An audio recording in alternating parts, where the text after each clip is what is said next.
And hello, everybody, and welcome to week 14 of the Aegyrian Adventurers Guild. I am your DM, Brad, joined today by all of my players, including the extra super rare variant Drake, Phone Drake. Hello, Phone Drake. Hello, it is iPhone Drake. What phone is it, Drake? The iPhone 11 Pro Max. Nice, good phone. Big hipster energy, I see. Yes, are you an Apple boy? Yeah, I'm an Apple boy. Damn. Damn, dude. Only for phones, not for computers, though. Unsubbed. All right, yeah. Not everyone can have good taste. We are ready to begin, as we always do, with a short recap of what happened during the last session a couple weeks ago. This week, James is given the honor and the responsibility, so I'm sure he definitely remembers everything that happened with 100% certainty. So why don't you go ahead and tell us what happened last time? Last time on the Aegyrian adventure. So, we had finished clearing off that dungeon, whose name I remember, and after leaving, we encountered the convoy of townspeople from Fanlin making their way over. Meeting them on the road, we queried them and asked what they were doing here. Why were they fleeing? Apparently, the town had, the evening before, I believe, come under attack. Some say by the dragon, but no one is entirely sure for certain. Apparently, a big storm moved in, raining hail and snow, and these big wolves began attacking the town. They were forced to flee in a hurry, grabbing only what they could on short notice and fleeing with what loved ones that were available and the clothes on their back. They all made their way out and down the road, making their way here. As we were questioning them to see exactly what could have happened, we heard some reports that people said that they think they saw the dragon in the dark, stormy skies, the wings of the beast flying through the air, but no one got a good look at it exactly. Most of what we heard was the fact that the weather had turned sour, lightning rained from the sky, and these wolves were the main threat that they were all facing. So we acknowledge that. And apparently, the town mayor, the fool that he is, decided that he would rather hunker down in his house behind his locks and chains than flee with the rest of them. A lot of other townsfolk also had to get left behind as well, unfortunately. So, being the brave and self-sacrificing adventurers we are, we said that we'd gladly go back and investigate the scene and look for any survivors and try and recover the mayor specifically. So, gladly is stretching it, I'd say. Gladly, as we started making our way down the road towards the town. It was quite a long trek. The weather was, of course, quite foul. It was raining quite heavily and winding. But as we got closer and closer to the town, the weather, the snow and hail and rain only intensified the closer we got. Eventually, the rain stopping entirely and us having to wade through almost knee-high depths of snow. Quite a lot, considering that it only started the night before. As we were getting closer, we realized that as we were coming to the edge of the town that our wet clothes coupled with the freezing temperatures meant that we had to take some refuge. So going into a nearby farmhouse, we managed to dig our way in and shut the door behind us and get a small fire going. As we were resting up, drying off our clothes, Friedrich doing so with his spells, because he is the best, we managed to get ourselves nice and warmed up before we carried on further in. Thinking that there are threats here, we decided to send Nona ahead to do a little bit of the scouting action. However, the bad weather made it that although her stealth proved quite useful in keeping herself hidden, she also wasn't able to detect any of the enemies that we were walking into. So as we all approached behind her, we all found ourselves in the middle of an ambush amongst these big white wolves. I can't remember if they were dire or not, but they were definitely big wolves. So, we got into a fight with the wolves, killed them all, as you do. and then made our way over to the town master's house. As we made our way up there, we tried to get him to let us in, or was it? We picked the lock to get in, and the town master was there, and he was still very not wanting to leave, but we still had a reward to claim for the previous mission, and he said that he would do so. But the thing that mainly drew, I think, a lot of our attention was the fact that there was a dried, emaciated corpse lying in the middle of the hallway, one that looked quite a lot like the mayor if he was dry, dead, and emaciated. So looking over it, and looking around the house itself, it looks like the house hadn't actually been lived in by a person for a long time. It was dusty, dark, cold. It didn't look like there was any food, any water. And the mayor, who had gone to fetch our reward and was coming back, appeared to leave behind this gooey, viscous substance as he walked for some strange reason. Thinking all this rather odd, decided to query him on it. And he was very evasive of the fact. Questioning about the corpse, he was also very evasive about it.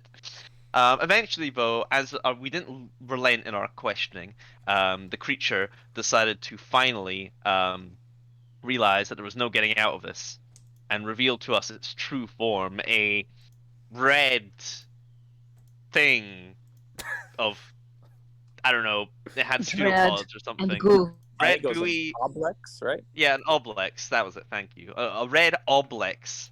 Why revealed isn't it in the itself. creature section? Yeah, Brad. Huh? The oblex. It's not in the creature section. Because you don't have access to it. Fine. But anyway, so the oblex revealed itself. We don't know it's an oblex, though. It made a few copies of itself. We killed it. It was a hard-fought fight. Looks like Farron took quite a few hits. But at the end of it, we emerged victorious. As we were about to look over the mayor's house just to see what the hell exactly had been going on here, suddenly there was a lot of shaking. Some things fell off the walls as well. And as we turned around, there was this cloaked figure clapping his hands, patronizingly at us so.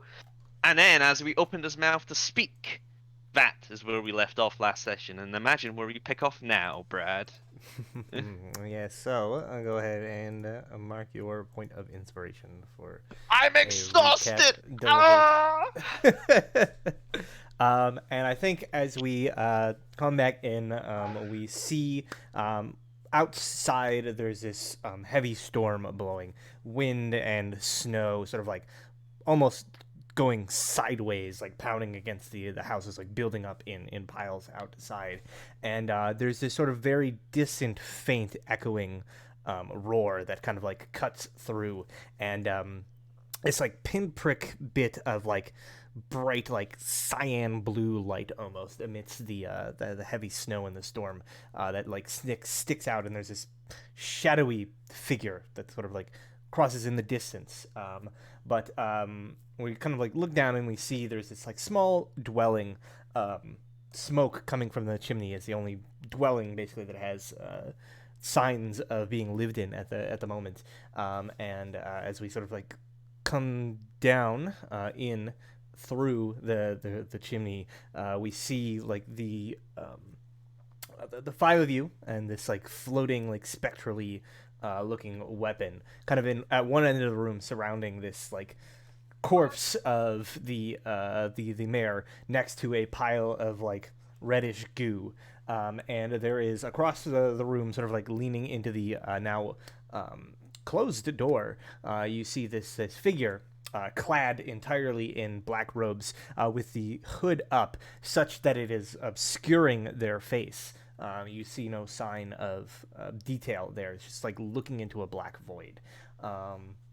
And they are sort of like slowly clapping, and they step forward. They were like leaning against the wall. They step forward, and they sort of say, "Bravo, bravo! I must say, you have put on quite the performance." And he just sort of like looks wildly around the room. Ah, it's the mastermind!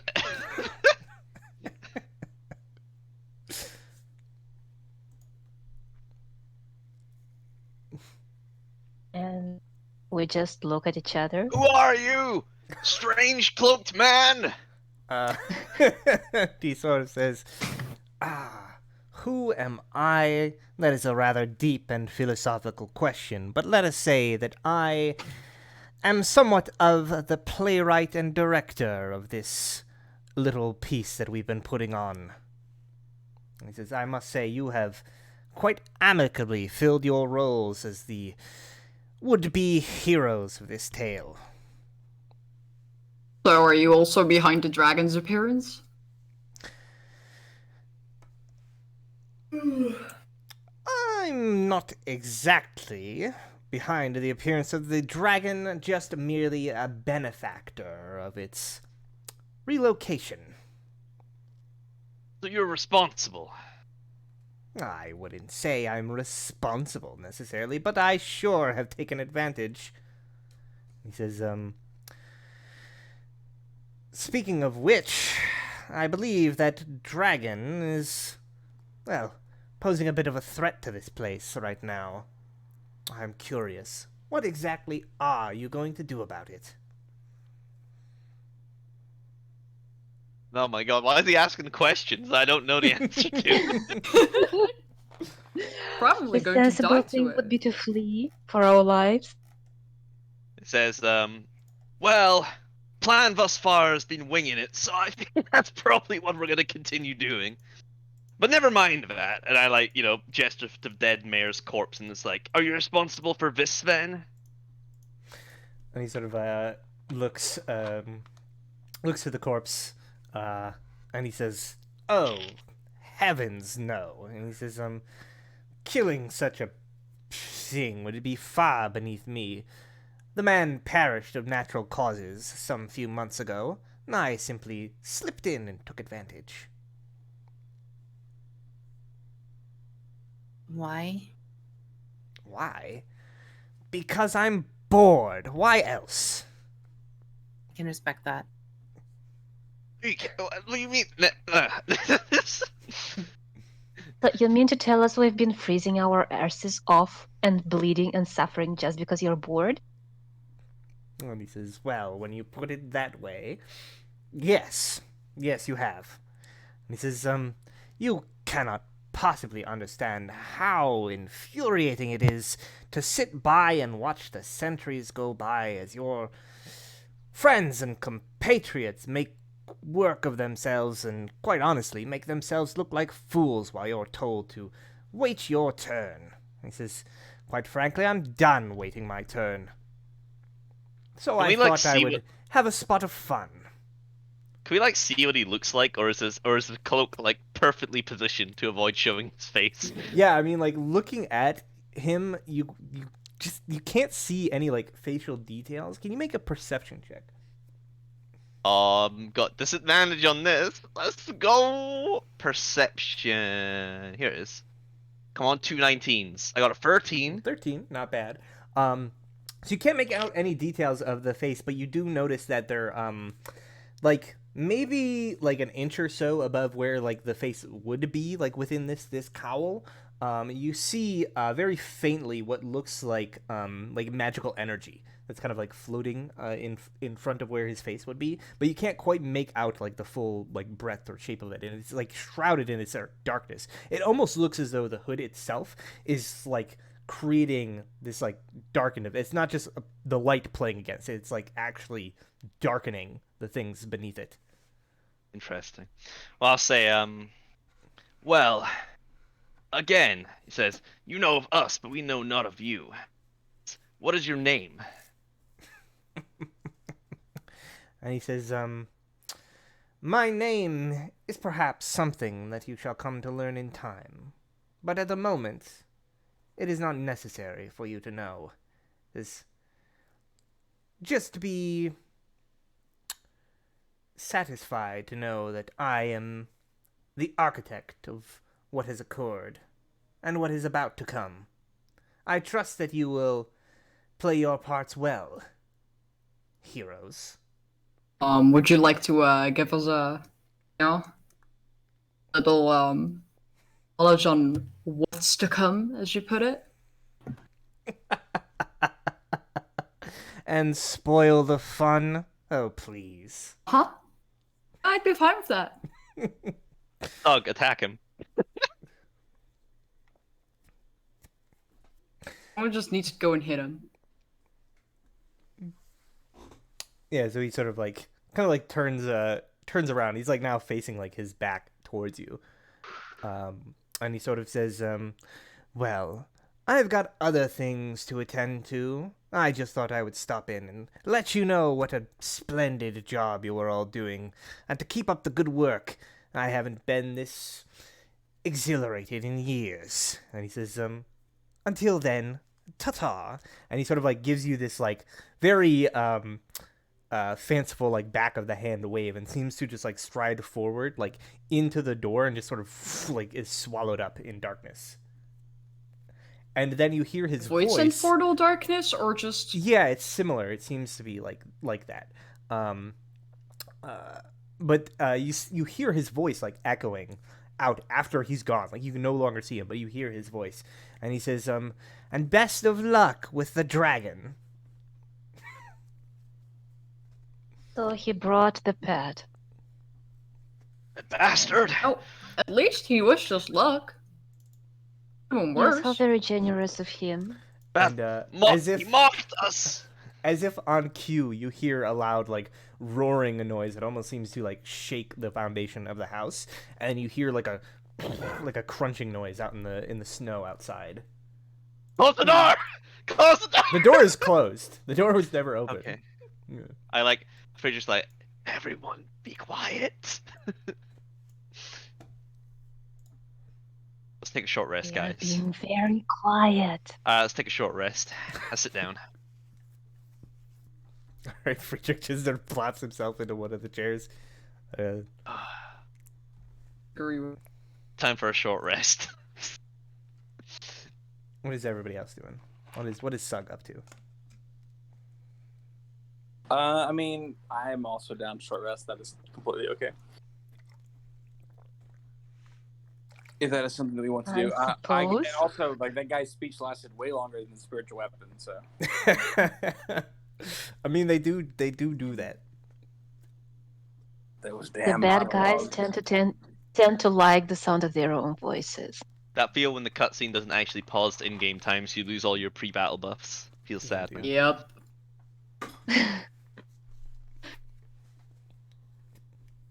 Alright, short rest time. All right. So you all gather around, ignoring the rather ominous sounds outside, and kind of like stoke what little fire you can with the firewood that is remaining here, and basically like settle down, maybe like dragging some of the furniture just to like bar the door. Not that it's really going to do much good against a dragon, but whatever helps. You start like kind of barricading always hope. yourselves in and settling down for a short rest. As you are resting, you could hear the wind kind of like picking up like loudly outside. About halfway through, though, you notice it does seem to like die down. It's not as like strong, like stormy winds as when you arrived. It seems to be settling down, although you can still see the snow sort of like piling outside of the window. Now almost like completely blocking it up from the just the drifts that have come across the side of the building. And yeah, as you all settle down, it's relatively warm in here. You guys take a short rest, which you are, in fact, able to complete successfully. Hell yeah, Bardic Inspiration's back on the menu. Welcome back, Second Wind. Welcome back, Action Surge.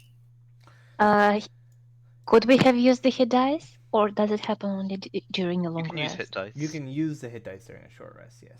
Also, everyone has, where is it? Song of Rest, so can roll an extra d6. Extra d6. Where is that dice? I cannot remember. You guys did not short rest when you first got here, right? You No. you just went. You stayed. You rested for a bit, but you didn't like short rest. Okay, I plan can't was to go heat up over and my then HP dry cap, clothes. right? Nope. Okay, then I'm That getting fun myself thing a was blast. not do just doing it again. I need that health back.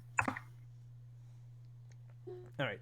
You only So get to roll one. You Yeah. only get to roll one extra d6, so you only got the extra 3. So yeah, it only applies once. 7. I was at 35. So I just close to realized 40. Drake. There you go. I don't think Drake can roll his hit dice, can he? Because he's can. on No, mobile. but he's at 23 out of 38. So I rolled my Song of Rest die and my regular die, which is 9. And my con mod is 2. It's 11. I'll roll one more dice, I guess. So you got 11 on your first total? Yeah. Yeah, because I rolled the d6 and the d8. It was 11 total. Right. And then I rolled a 5 plus 2 is 7. So I should be back at full. Yeah, you were only 4 below, so. 38.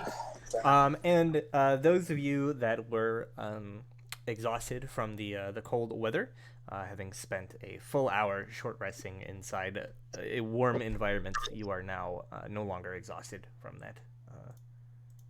Hell yeah. Goodbye, exhaustion. Alright, Oh, Hello, dear. I'm ready to kill a dragon. Who else is? Hands?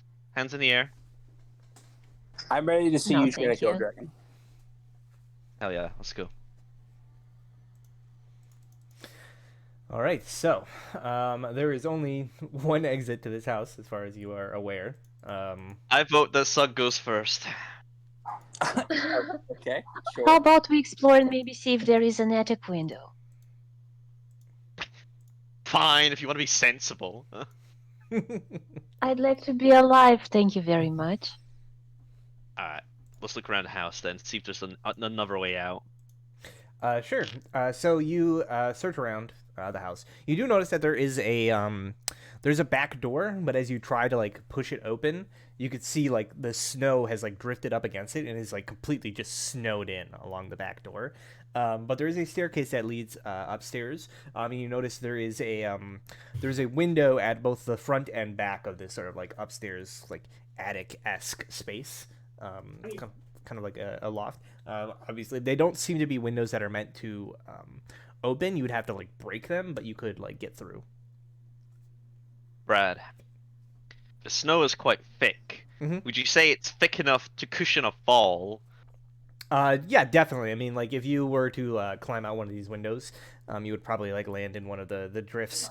You'd probably sink into it quite far and have to like pull yourself out, but you would definitely not suffer any consequences of a fall. Alright, I vote for window then. Unless anyone's got a good athletics, in which case we could try the back door. I mean, me and Darren are both pretty strong, right? You're Yeah. Is it just a check or? I'm also strong. Oh, Oh, yeah, do you have you're the- also strong now. do you You have have the those dot? gloves. Yeah. Oh, hell Hold yeah. on. See if you guys can force the back door, it might be possible. Yeah, I mean, Before if we the, go head down I mean, into the drift.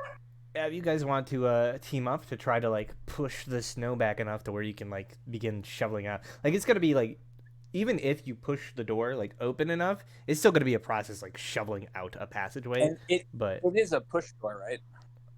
it is, yeah. The back door swings out. Would it be easier for us to just take the door off its hinges and then try to shovel out, but trying to pushing the door through solid snow sounds like almost impossible. It's very, very difficult. Yes. Yeah, so I mean, we can just take the door off its hinges and then shovel snow, but You could like just pull the door off the hinges. Yeah, shovel the snow out. It honestly sounds easier. Do it. sure. I guess Alright. we attempt to do that. Yeah. Sure. I'm not gonna make you roll for taking a door off. There's enough strong people that you could brute force it if you needed to. You kind of pull the door off of the hinges, and yeah, you see there's just like this wall of snow basically like in front of you, and you begin to like poke at it with whatever you've got, like one of those little shovels from like the fireplace, and you've got some tools of your own that you can kind of like use to like begin kind of shoveling it mostly into the house at this point, just like trying to create the passageway, just shoveling it into the house until eventually you get enough of like a ramp like worked up. We'll say it takes maybe like 25 minutes to like shovel out enough where you can like crawl out of the back of the house into the But at least we heavy snow. didn't Meet the dragon face to snout.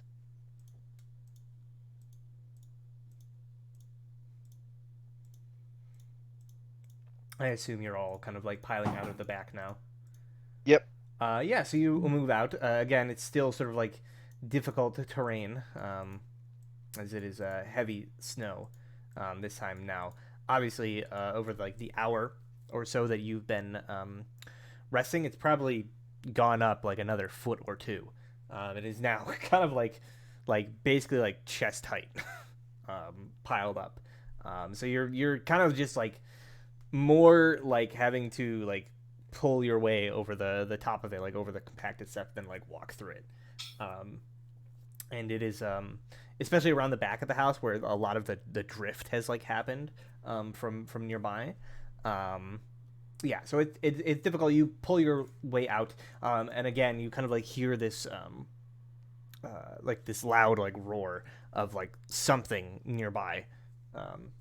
As you kind of like look around, you can see that the wind has died down. The snow is just sort of like softly falling now, accumulating rather quickly, and I think most of you can see this kind of like shadowy figure that almost seems to be kind of like circling the village. This like large, like shadowy figure. High up in the Yeah, air. flying. Oh dear. Oh. I'm pretty sure it's not a good idea if we fight in snow this high. It Right would be away. quite difficult. We can't should exactly- probably try to get out of here. That'd be a good idea. Because we can't stay, that's for sure. We How still can we need get to find those villagers, or do we just like out? Good question.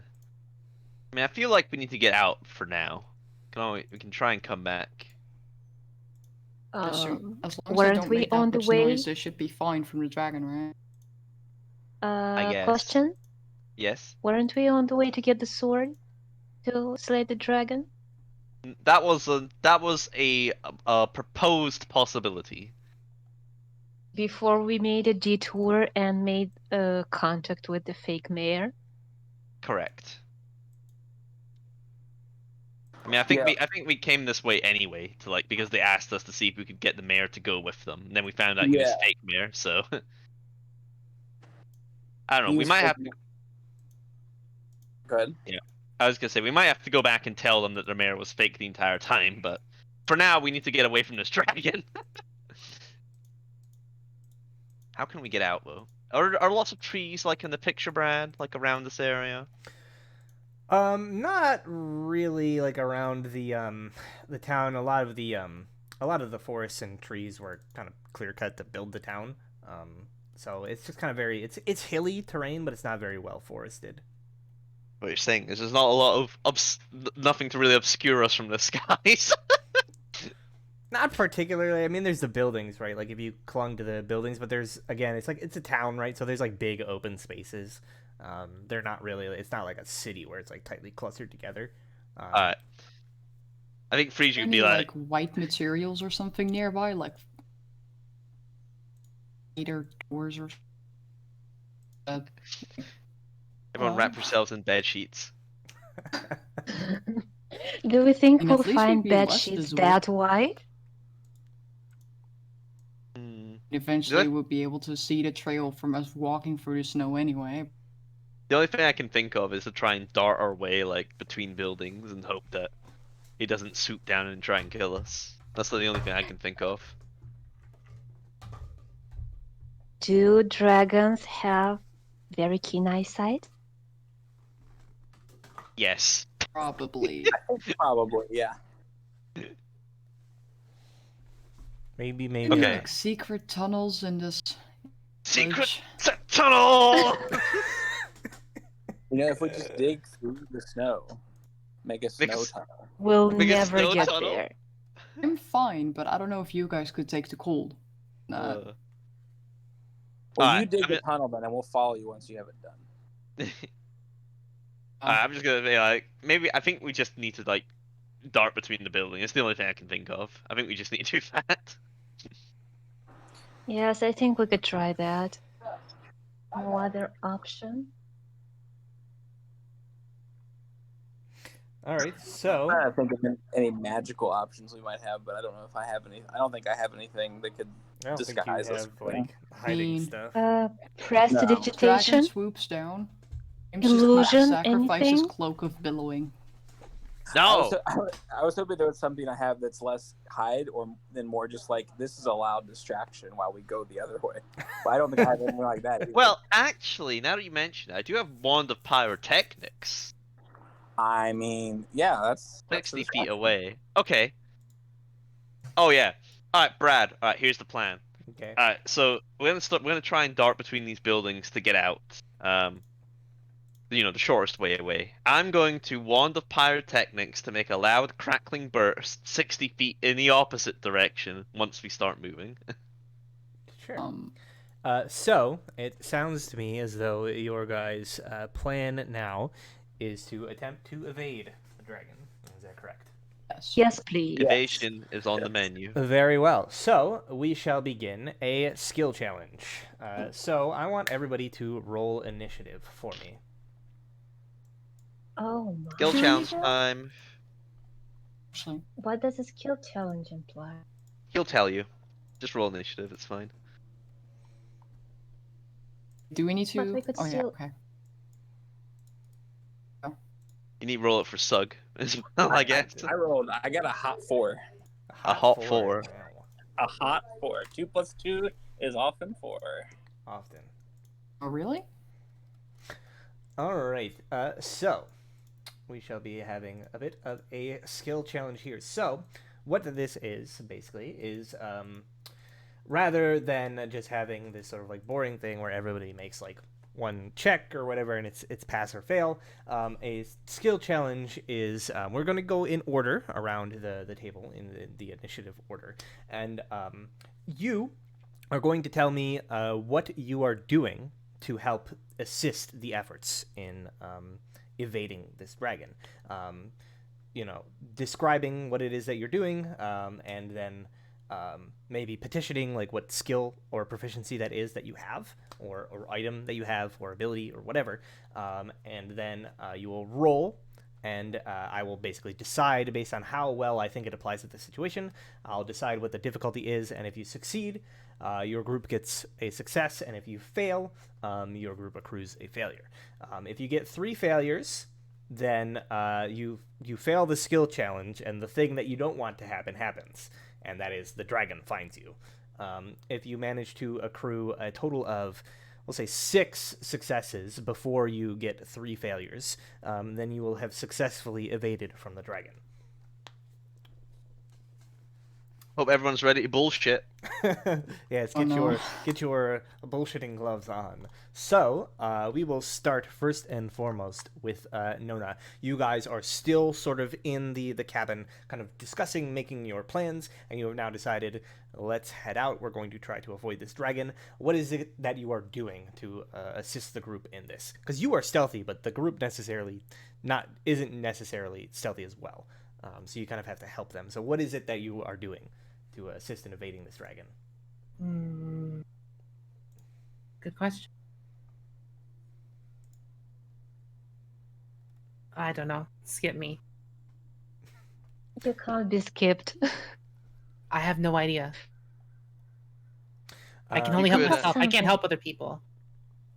Well, I will say that even though you know that they are not stealthy, your knowledge of like how to be stealthy can benefit them, right? You can still sort of say like, I want to use my stealth to help direct the party, and kind of like, you got to think a little bit outside the box of like, stealth doesn't just mean you're hiding. It can mean in this case that you are you know how to be hidden, and you can kind of like help your party with that, or you could use acrobatics in some sort of way, to like kind of like No, yourself stop on top. stealing my ideas. Stop stealing my ideas. or even like, I don't know, sleight of hand to like tie together like a quick like rope to like a sled or something like that. It could be like any number of things. Obviously, I Okay, think. if you want, I can go first. even though I'm out of turn? Yeah, I mean, if you want to delay, since it's not like a combat, you can always we can always just stick you later down in the order. Yeah. Sure.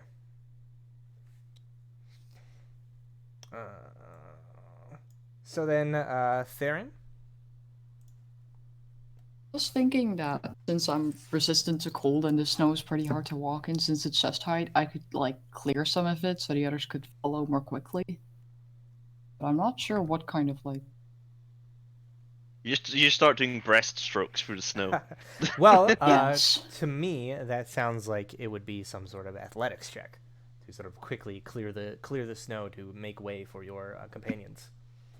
Roll really bad. No, roll Always well. hope. Really? 13. A 13. Though. Now, this was a what I would call a applicable skill, right? It's not like much of a stretch. However, 13 is still not going to be enough to be considered a success. In this case, Do I have inspiration? Oh. you do have inspiration Maybe- if you wanted to spend it and re-roll. I mean, I don't want to already give us a failure, so I'll try. 25! Yes! Oh. At least it wasn't wasted. Okay. Probably. All Will a right. 25 A cut it? 25, you definitely you push through using your sort of natural resistance to cold. You don't particularly care too much about its effects, so you're able to just get in there with barehanded, like pulling snow out of the way, shoveling it away with whatever tools you have, and it doesn't really affect you like it would somebody else. So you can just kind of keep doing it as everybody's like pushing forward, actually kind of like digging out almost like this trench like through the snow that does actually sort of help obscure you from up above because you're now like deeper into this like heavy drifts of snow, and it's providing you some camouflage, cutting off the angles that you can be perceived from. So that is one success. Hell yeah. There we go. Let's do Friedrich. Friedrich, you are next. Yep, so I'm thinking, Brad, I would like to use my performance to, as I said, use my No. wand of pyrotechnics to make that burst in the opposite direction to draw its attention away from us. Okay. Is that applicable? Is it applicable, Brad? I think it is certainly possible. I'm going to say this is probably going to be a little bit more of a difficult check, but it is certainly possible. Question: can you conjure the illusion of a sheep or a cow in the distance? I'm afraid I What can't do what that. do you take me for? Some sort of conjurer of cheap tricks? Yeah, exactly. Please, I'm an artiste. Okay. Would staff of bird calls be better actually?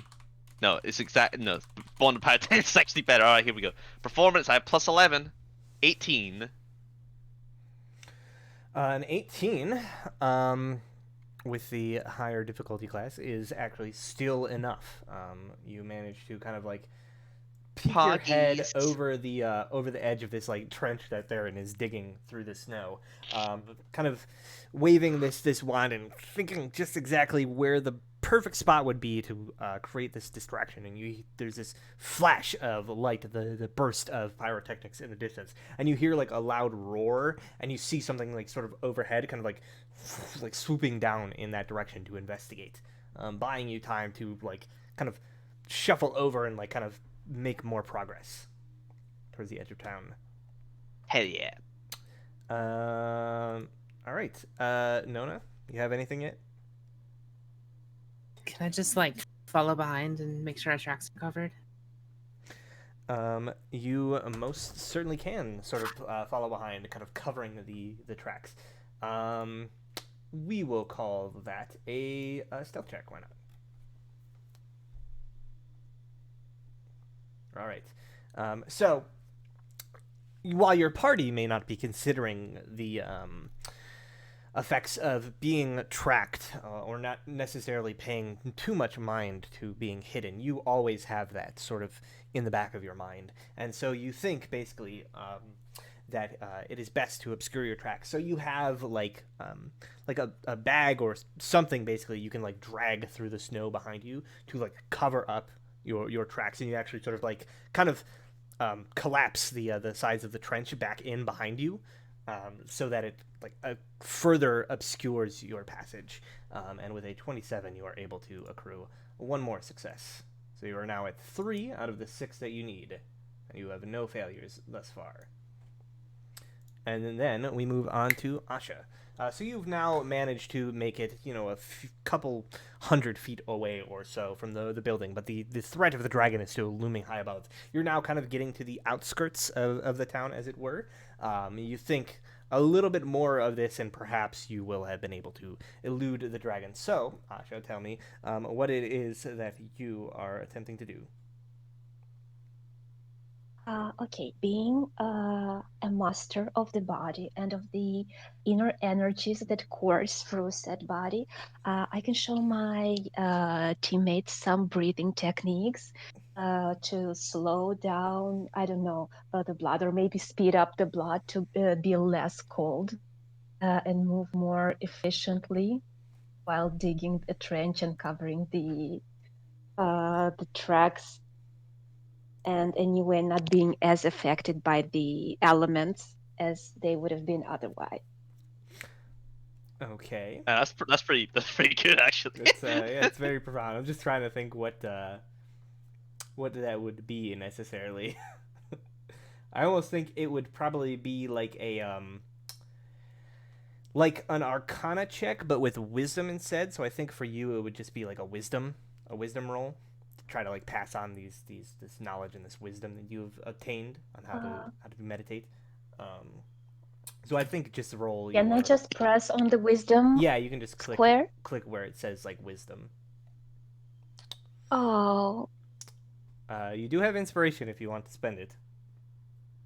I suppose I will.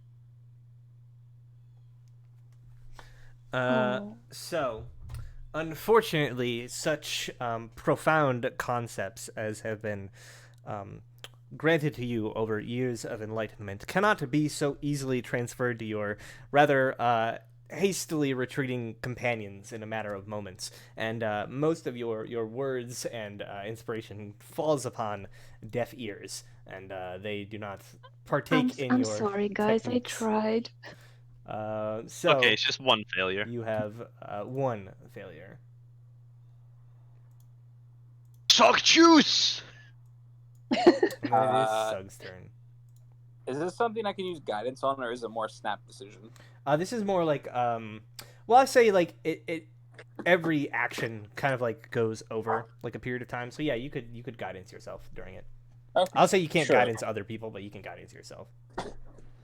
Cool. Yeah, I'll definitely do that. And then for like what I'm doing, I think I'm trying to use survival to basically on the path we're taking. I want to make sure that like I'm paying attention to the snow and like looking for like this is probably going to be a sinkhole, or this is probably like deep enough where we can walk and that kind of thing. And then also trying to keep us downwind of the dragon, like trying to keep track of which way the wind's blowing. And whatnot.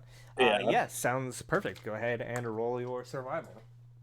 Okay. Well, that's a hot 4 on the dice, but also a 4 on the guidance.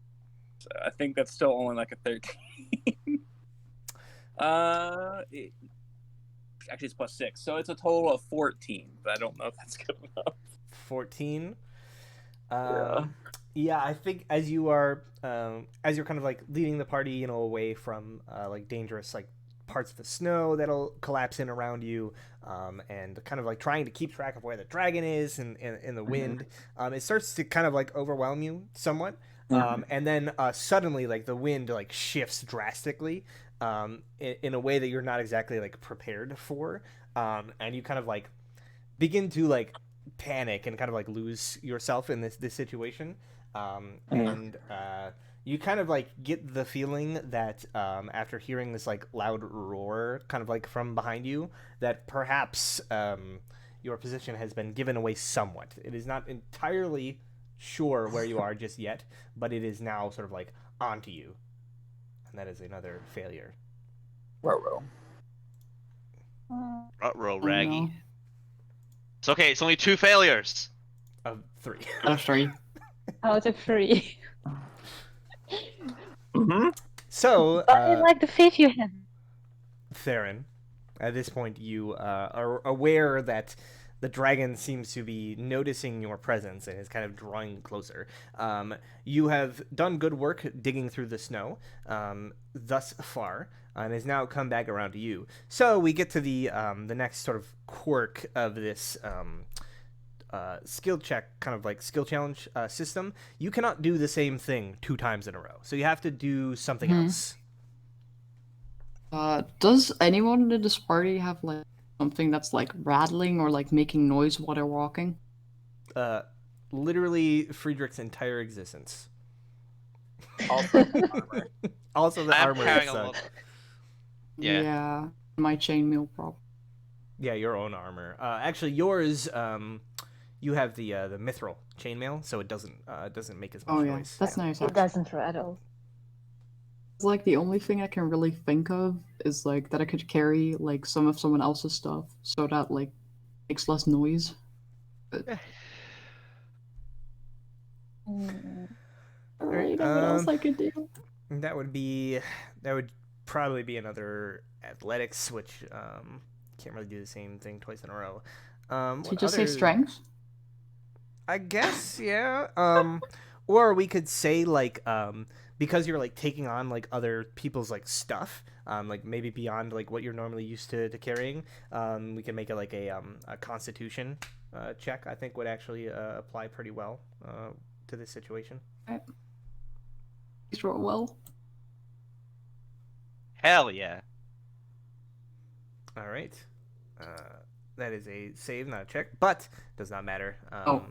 The extra bonus, it's fine because you still, even without the extra of the save proficiency, you still rolled what, a 15 plus 3 or whatever, 2, I think. So you got a 17. So yes, you are able to kind of like noticing that the people's things are kind of like rattling around uncontrollably. You kind of like pull them into yourself, like carrying this heavy load, and managing to allow them to move more quietly. And you have garnered an additional success. You are now at 4 successes and 2 failures. Friedrich. So Brad, Yes. as a performer and a bard and a lover of all people, Mhm. I feel like, as part of my job description, I know how to throw my voice.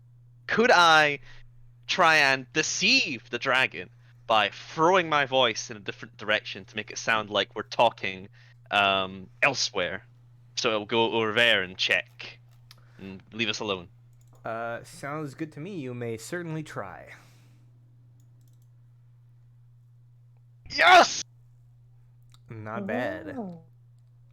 Very nice. Yeah, so you, thinking back on your years as a performer, remember that you, Friedrich, know how to throw your voice. And so, Oh yeah. you do so. You're all like, rather shocked when you see like his mouth moving, but words not coming out from him, but you can like hear his voice like far off. And you can hear like this crunching in the snow behind you as like whatever this creature is that's like trailing you, like following you, kind of like is distracted momentarily, and kind of like you hear the crunching and the snarling noises kind of like heading off somewhat towards where Friedrich kind of threw his voice. And it has bought you some time, but it will not keep him distracted forever. One more success. Come on, baby. And so we come to Nona. Bases fully loaded. 5 successes, 2 failures. Okay. No pressure. Are there any trees or other tall things nearby? Yeah, there are certainly like intermittent trees. It's not like a forest necessarily, but there are certainly like little trees here and there. Can I find a tall-ish one to climb up so I can keep an eye on the dragon, and since I'm still connected to people psychically, use that to direct them away from its attention? Yeah, that sounds like a good game plan. Let's see, what kind of skill would that be? I would say that could probably be like an investigation check.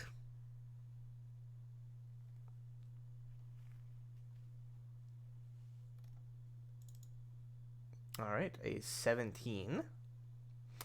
The final result. So as you climb up into this tree, you begin looking, sort of scanning the horizon for signs of this dragon, using your telepathic communication to kind of direct your teammates from afar, and then kind of like follow up to the next tree, repeating this until eventually it gets to the point where you're climbing up this tree, and you do not see any obvious signs of the dragon. You're not necessarily sure if it was distracted by something else or if you have just managed to elude it for the time being. However, eventually, as you kind of like reconvene with your companions, you are now kind of at the outskirts of town officially, beyond the town limits. There is no sign of the dragon anywhere nearby, and it would seem as though you have evaded it for the time being. We are awesome. Mm-hmm.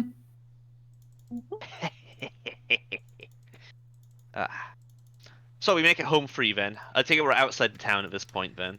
Yes, you are outside the town. Now, I suppose the question would be, what is your destination? Have you left the town to go report back, or are you leaving the town to go push forward? How long will it take us to get to the question sword if I may. location? Question for the GM. As we are getting away from the dragon, or the dragon is getting away from us, does the weather clear up? You do notice that as you are reaching kind of the outskirts of town, it does in fact seem to be getting the snow does seem to be getting lighter and lighter, almost as if it was like centered, like a very, very small kind of like area of storm, like centered over the town.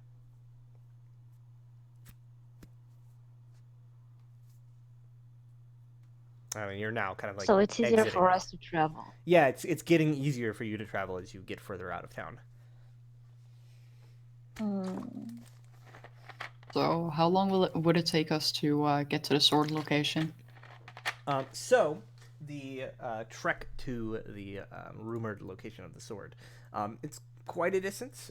You guys are currently in Fandlin. The rumored location is up here. So that's a total of 35 miles. You could travel 24 in a day, so it's about a day and a half. And where are the villagers right now? They are heading to Axholm and have probably arrived by now, so they are about a day's journey south. Or like the opposite direction? Yes. Mm. I say like we we- go for the sword. I don't know. I Oh. feel like we need to warn them about the mysterious man, and the fact that the mayor's And dead. what That would too. that do for them? And to be fair, I doubt the mysterious man is going to do anything to the villagers. Well, maybe not, but I feel like we still need to He make them was the aware. fake mayor, or he was controlling the fake mayor, or I don't know, aware of him for such a long time and did nothing, didn't harm them. Okay, but I don't think the he's fake mayor interested in also the- technically didn't harm the villagers. What? Yep. Yeah, yes, That's he, what well, I'm he said he scared, was. but He said he was the one responsible for this stuff. Like, Okay. the big storm that came in. I imagine the Wasn't- wolves as well. wasn't he also there for like months? No, the fake mayor was, but the guy in the cloak is someone else. Remember? Yep. Yeah, but I was But he put the fake mayor there. no, But he but said that stuff because he was Mm. bored, right? Like, you think he's gonna go fuck with the townspeople because he's bored, or you think he's gonna fuck with us more? That's true enough. I mean, he did say we are the heroes of his story, so I mean, We see. feel I like don't we'd think be there is more any interesting. practical value in getting back to whatever that place is called. Also, for him specifically right now, I don't think there'd be any reason for him to attack the villagers because we'd be going in the opposite direction and we wouldn't know anything about it. So it Well, wouldn't really I'm not help. exactly concerned that he'll attack them, but I just feel like You're always gonna manipulate them. yeah, basically, he might try and pull some shit, while we're away. Mm. Then we don't stand a chance against a mob. I mean, if he has the ability to disguise himself, he could have been pulling shit this whole time, right? Like, if he's as powerful as he claims to be. So, Yeah. like, And giving him even like, if 2 extra days, I don't know if that would make a difference. we'd warned them, like, doesn't mean that they'd Okay, actually they like know what now. There's a be able to mysterious handle it. masked figure that is fucking with your town, by the way. I'm not sure what good that's gonna do to you. He might also be able to disguise himself, so I don't know if you'd recognize him, but have fun. Exactly. That's what I'm saying. Like, I don't know. And imagine the havoc that would wreak among the people. Everyone suspecting everyone else. Yeah. Especially when they're also in a dark stronghold full of dead undead. Well, there's no undead anymore. We took care of that. Yeah, but that's why I said dead undead. Yeah, they're dead. They can't hurt them anymore. I mean, I think we should warn them myself. But, you know, if you guys want to go get the sword, then I can have fun with that too. You're taking a full 180 on this sword strategy because you were all about the sword a little bit ago. And that was before Mysterious Man showed up. Like I said, I can be fine for either, honestly. It's whatever. My only thing is that, like, if we can get the sword now, because like we're gonna have to probably fight this dragon eventually. Like, that's the whole point. We gotta get rid of this dragon. Yeah. There's a pretty good chance that yes, if we I'd go be more warn the confident. villagers, we would not be able to get the sword. Alright. Fair enough then. Let's go get Friedrich his new sword. Friedrich, the Dragon Slayer. You know it. I mean, that's what the ballad's gonna be when he writes this. Yeah, now you're going to be able to sing cool like songs about yourself. We get Exactly. there, And and we'll it's a need great sword. sidekicks. It's a great sword. everyone. No! It's a weapon that nobody uses. Yeah. Didn't say what kind of sword it was. Brad, can it be a scimitar? I mean, a scimitar is a sword. It could be a scimitar. It could be anything. We don't know. Could be any sword. The Hey, public. what if it's a lightsaber? It's actually a bastard sword, like a homebrew weapon that's an exotic weapon none of us are proficient with, and we're all fucked, you know? Thanks. Oh my god. Well, it looks like the majority is spoken. Let's go get this. Let's go get Friedrich his new sword. Alright. Okay, but remember, if it's Well- heavy, you're carrying it. It's okay. I carry a lot of stuff anyway. So Yeah, now And that we're right out of now the I snow, think I guess I'll Darren give is people their carrying- stuff back. yeah, you probably should give people their stuff back. They would probably appreciate it. Yep. For your stuff, Please- people. Have fun. Please give me back that love letter. Okay, I'm burning that. No! Shit. That was a heavy item that you were carrying? How big was this love letter? It actually weighs nothing. Oh, right. Oh man. Anyways, It's so non-existent. That's Is- why is it weighs that- nothing. It's actually a love letter that Friedrich wrote. He's not given it to anyone yet. Let me guess. He So wrote it what- to himself. Exactly, yeah. It's a love letter. Friedrich from Friedrich. Perfect. No, what it's gonna be is it's gonna be at the end of the school day. Sug, you're gonna go to your shoe locker and you're gonna open it. Gonna be a letter there for you. Stamped with a heart. I wasn't- No, I I think wasn't you're gearing aware up that to this give it was to a, Nona. high school anime. Oh man. It was meant for Gordon's locker, but no one can ever open that one again, so you can't put it in there. Damn. Had to settle for the next best thing. You can bring it to his grave. There you go. Whew. Anyways, so you guys then exit from the northern end of town, looking to head down the path and make your way towards the rumored location of this dragon-slaying sword, the tomb of a knight who was once said to have felled a dragon. And as you are traveling north of Phandalin, rather quickly, you notice that the weather kind of turns back towards what you would expect for the season. Still rainy, still miserable, but nowhere near as cold, and a lot easier to move through. Though you would never have thought you would say that about ragged, muddy roads. It is quite easy compared to trudging through snow up to your chest. So, Yes, it's all a matter of perspective. now proceeding onwards towards the path, you travel the rest of the day, making good progress towards the rumored location, kind of cutting down the trail that leads north, and then kind of just heading off into the wilderness in the direction kind of across the open plains. Eventually, you find a place to settle down and make your camp. You could still see this sort of like dark storm cloud that seems to be hanging over the area of Phandalin to the south, unmoving, almost unnaturally so, just sort of poised there over the town. But you are now free and clear of it, and you are making your camp for the night. So you settle down, setting up your bedrolls and whatnot, creating like a rudimentary shelter, kind of in the dip of like a hilly area, and kind of lighting a fire to sleep by. And let us go ahead. And who is going to be taking the first watch? I'll do it. I'll do it. I suggest I don't. Typically, someone without dark vision should take either the first or last watch. I'll take the first watch. Very well. So Friedrich volunteers to keep the first watch into the night, and does so by making a perception check, please.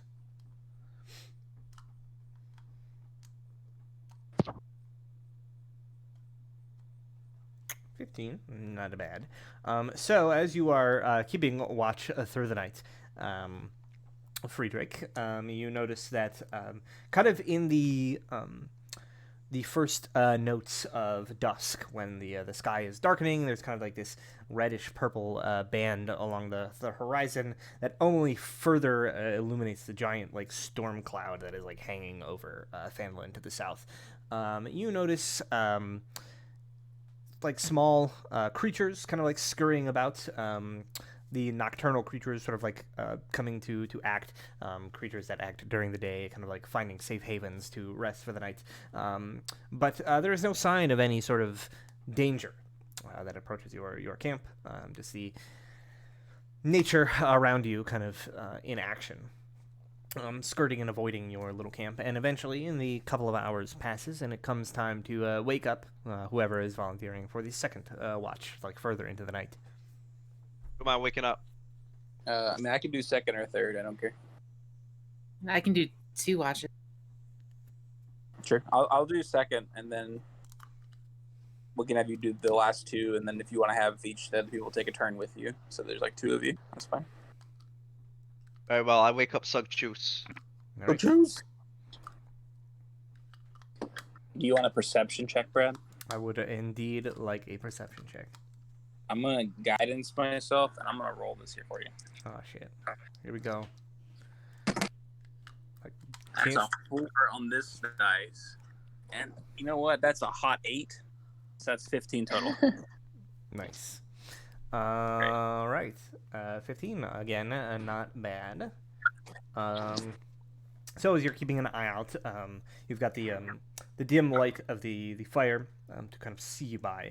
Obviously, you can't see much of what's going on beyond that, but you keep an eye around your camp, and nothing really seems to be untoward so far as you can see. Again, just sort of like small nocturnal like rodents and whatnot scurrying about, but avoiding the camp for the most part.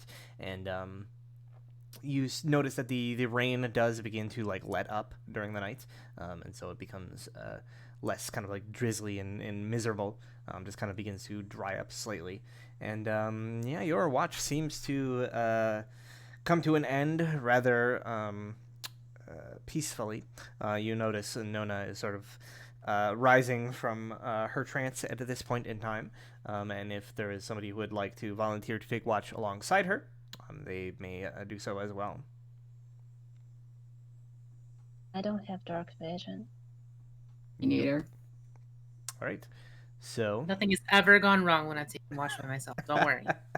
Nona, you rise from your trance, rested and refreshed, and you may go ahead and make a perception check.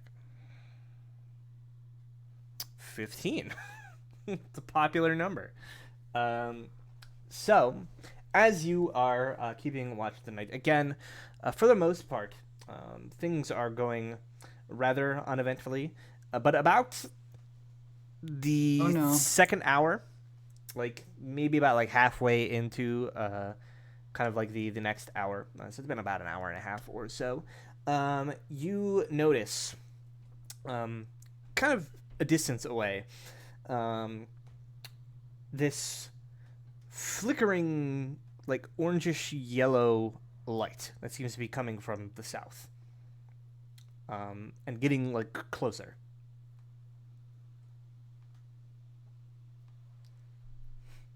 Does it look ominous? Like how Always looks how quickly? ominous. getting- It doesn't seem to be like supernaturally fast or anything like that. It's getting closer, but it's like, you know, moment by moment. It's not at an incredibly quick pace. I mean, Is it bob? It's sputtering and flickering like flame. So would you say it's bobbing like a torch might? You might say that it's kind of like dipping and diving, like moving through dips in no. the terrain and whatnot.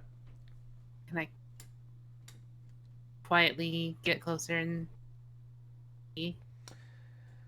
Sure. Go ahead and make a stealth check as you kind of move a bit closer. Okay.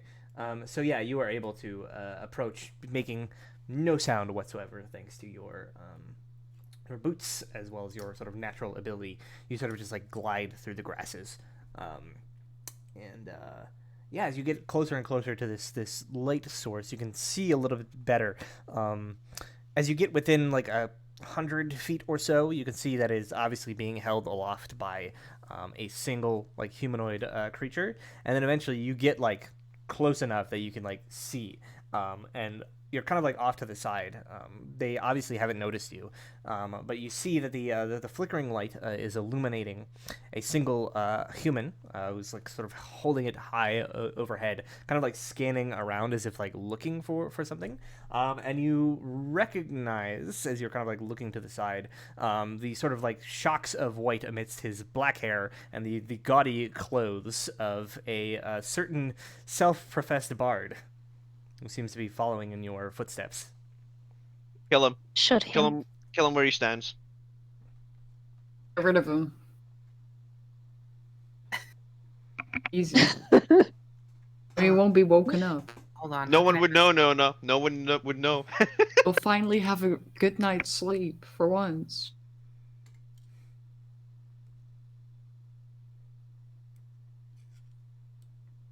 I can't find any way to mess with him. I'll just watch and see what he's doing. If he passes by, I'll go back to camp. Yeah, he passes by and he like, you watch as he's like kind of like looking around, like he's obviously like scouring around, like trying to find somebody in the dark. Like he has no idea.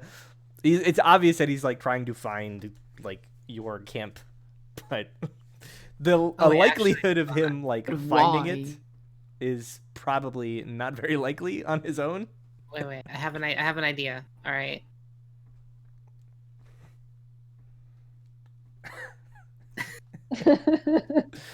I'm gonna link with him for 1 hour, and just in his head say, "Looking for something." Ooh, I'm a spooky ghost.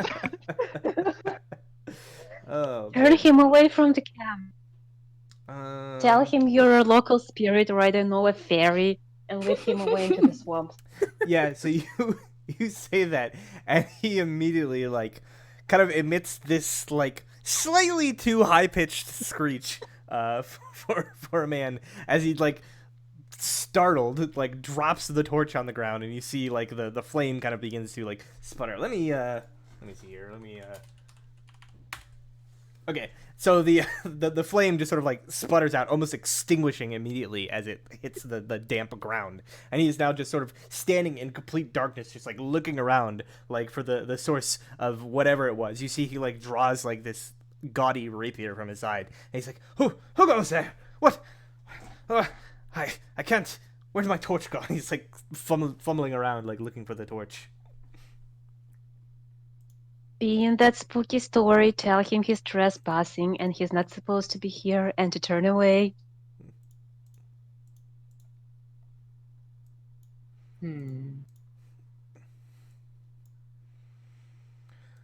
She's thinking, what's she gonna do? Yes, considering she's all alone and stalking that person, and we all sleep quietly in the camp. Yeah, you see eventually he like locates the torch that he's dropped, like sees that it's gone out and kind of like sod it all and like throws it to the side and was like rummaging around in his bag like, I know I kept a spare in here somewhere. Where is it? Blast, I can't see anything. It's dangerous around here, you know. Oh, That's gods, I reassuring. wish you would stop doing that. Wait a minute. I want to see how uncomfortably close I can get to him before you know. Yeah, so you're like, you rolled like a 30 on your check. So I want to sneak like, up behind him and you just could tap. probably just get up like right behind him as he's like, wait a minute, I recognize that voice. Where are you? Where are your And you just like sneak up like right behind him. Do you do anything? You're just like I tap right him on the behind shoulder. him. You just like tap him on the shoulder. He goes, ah! And he like turns around and he says, oh, by the saints, you've startled me. God. And he says, and again, he's just sort of like blinking, like he can barely see you in the moonlight, right? So like you can see that you're there now, but like barely because he's like human, right? So he can't see very well. And he says, one moment, and he kind of like rummages around, eventually like finds his torch and kind of like strikes it again and like holds it up, and he says, If I were a wolf, that would have been your throat.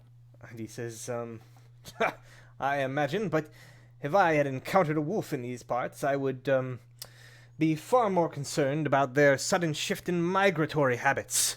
And he says, it is good to see that you are doing well, and that I have caught up with you. And you can see he looks like he's been like running or walking like all day. Like he looks physically exhausted. I take it you have an important reason to be looking.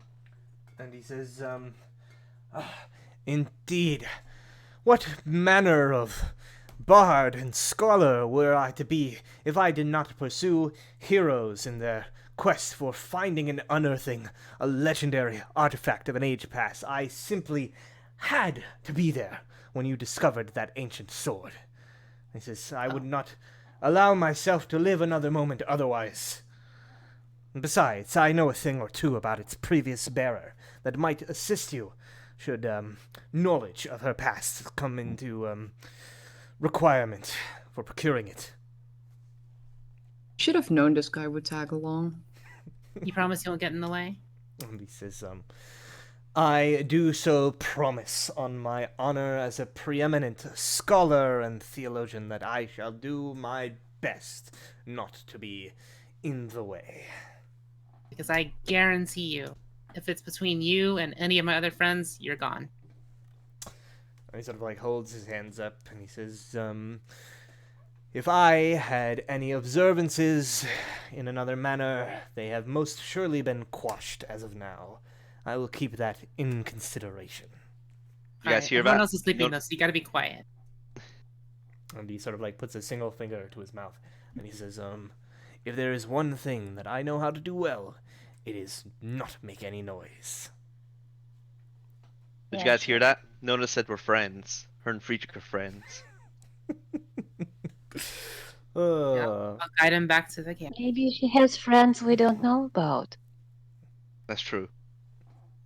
All right, so yeah, you guide him back to the camp, and yeah, he's sort of like making like whispered conversation to you, asking like what happened. So what happened back there in the village? I noticed the storm grow more intense. And he says, "Did you fight it? The dragon, that is." Not a... And he says, "If you You did did not," see it? and he says, then We you have saw the bravely ran beast away. and lived.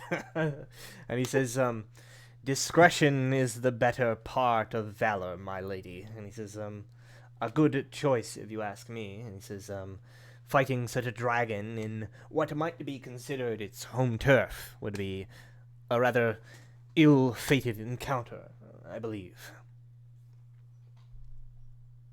Also, we found out the mayor's been dead for a while, so that's cool. He just sort of like says, Well, now that is quite the bombshell to take in. And he says, dead for a while, you say? Then who is it that has been running the town? Some like weird sticky tentacly thing. I don't know. It's just like, I don't even know what to make of that. He says, I am not quite certain I've encountered anything of that ilk in my research. It is unfortunate that you had to slay it. I perhaps would have liked to study it, were that otherwise. But alas, I'm sure it was causing some sort of commotion, or needed to be put out of its misery, and for that I congratulate you. I think it's still there in the cabin if you want to make your way back and study it. We won't hold you here. You are My not horse there. is still there. But I wouldn't recommend it. There are wolves. Yeah, so he sort of nods and says, I say we must be nearing your encampment now, correct? I think I see. Is that a flickering ember of a flame? Why, yes, it is. I think I am going to sit down for a bit of a deserved nap. You see, I've been walking for many hours. And he sort of like begins tiptoeing, and do not worry, I will be silent as a mouse, and immediately like steps on a branch and trips over something in the dark that he couldn't see. Yeah. I don't rouse at all. You just hear Friedrich mumbling like, Fiora. The guild girl, not our Fiora. Leaving in about 4 hours, so I was about to be very concerned. if you're still asleep, we'll leave you. And he sort of nods and says, Okay, I wake up, I startle, and I smack him. Oh, what was that for? She does that. It's best to not sleep near her. Right, noted. I will make myself comfortable over there on the other side of camp. He says, do not worry, I am something of a proficient power napper. I shall be good to go in a matter of hours. And yeah, he makes his way over there and kind of begins to just sort of like nestle down. He's like, it's a little bit damp over here, and kind of moves a little bit closer to elsewhere. And it's like, this will have to do, I suppose, and kind of like begins to set himself down, making himself at home in your camp. I'm just looking at Nona And then begins quizzically very, trying to inquire. very loudly snoring. Yeah, leaving Asha and Nona sort of there. This is now like at the end of the second hour or so. So yeah, Asha would be kind of waking up for the final watch. Last watch. Yeah, I mean, it was my turn daylight anyway, is kind so. of emerging. Okay, so where did you find that one? He was out, like, looking for us. I would have felt bad leaving him out of Why here did you bring him? because he was definitely gonna die if he was left alone for too long. And I don't want that on my conscience. You have a conscience? Ah, what an inconvenient thing your conscience is. Plus, he could be, you know. Well, I Explains just to hope know he's not things. in the way. Oh, we had that. Are we awake now, Brad? Yeah, you said. I mean, if the loud snoring in conversation has woken you up. Nope, it wouldn't have. Not until the long rest is over. So, those of you that are awake for the final watch, that being Asha and Nona, go ahead and make your perception checks to see if anything. Oh my. Just a moment. I need to Who's it gonna be find now? the Falcon? section. Is Falcon here now? Just all the NPCs are just following you because they got Greatest nothing hits, better let's to go. do. Yeah, they've got nothing better to do. They're just following you, following around. I mean, at least Falcon will be able to contribute a little bit with his 25% accuracy, but damage.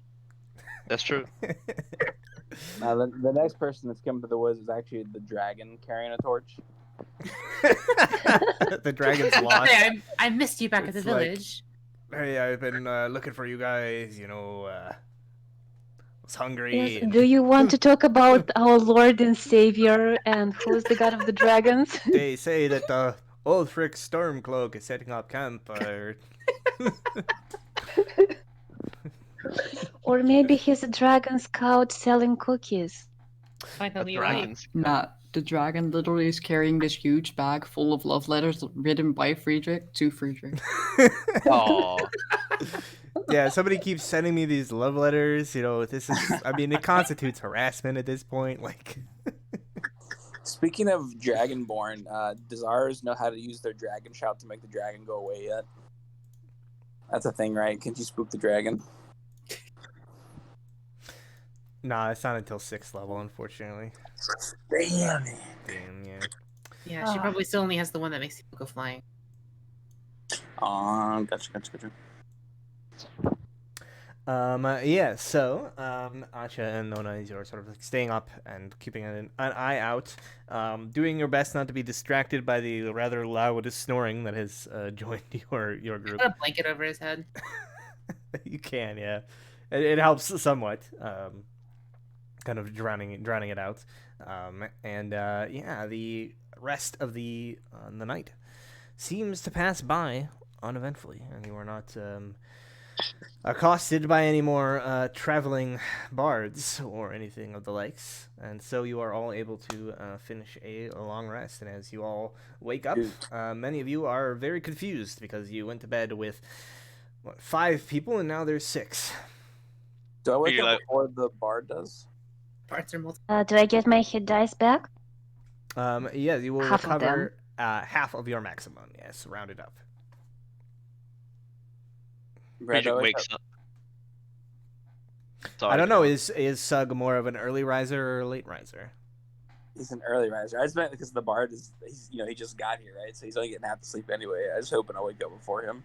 Yeah, I mean you you rise early, so you rise before most everybody, and yeah, I think I you have- would be like I one of have the first to people my waking up. to get my spells, you know. Yeah. Gotta wake up But, early, get that prayer routine in. I asked Nona if I can borrow the rod. Oh, this should be good. Huh? I'll hand it over. Okay, yeah. I go and it's like a little prank for when he wakes up. I'm gonna put the immovable rod like on the bard's like upper like his arms and shoulders, so that he definitely can't like reach the button to turn it off, and then just like turn it on and leave it there. So for when he wakes up, he'll have a fun little surprise. Let me double check, because as funny as it is, I think the rod's only like a foot. Oh, I thought it was 3 feet. If it's only a foot. Immovable rod. Put it above his head so when he like sits up, it like he hits his head. Yeah, that's what I'm It gonna do. doesn't if say it's how shorter- long it is. shorter. Does not say how long it is. Friedrich like gets up, yawns, like, "Oh, I had a rather lovely dream last night. How's everyone doing?" The rod is 3 feet long. It has been decided. By a Okay. D4. I put that right across his shoulders then and upper arm Alright. and lock that thing. in Lock place. it into place. Yeah. Yeah. Blazes, what's he doing here?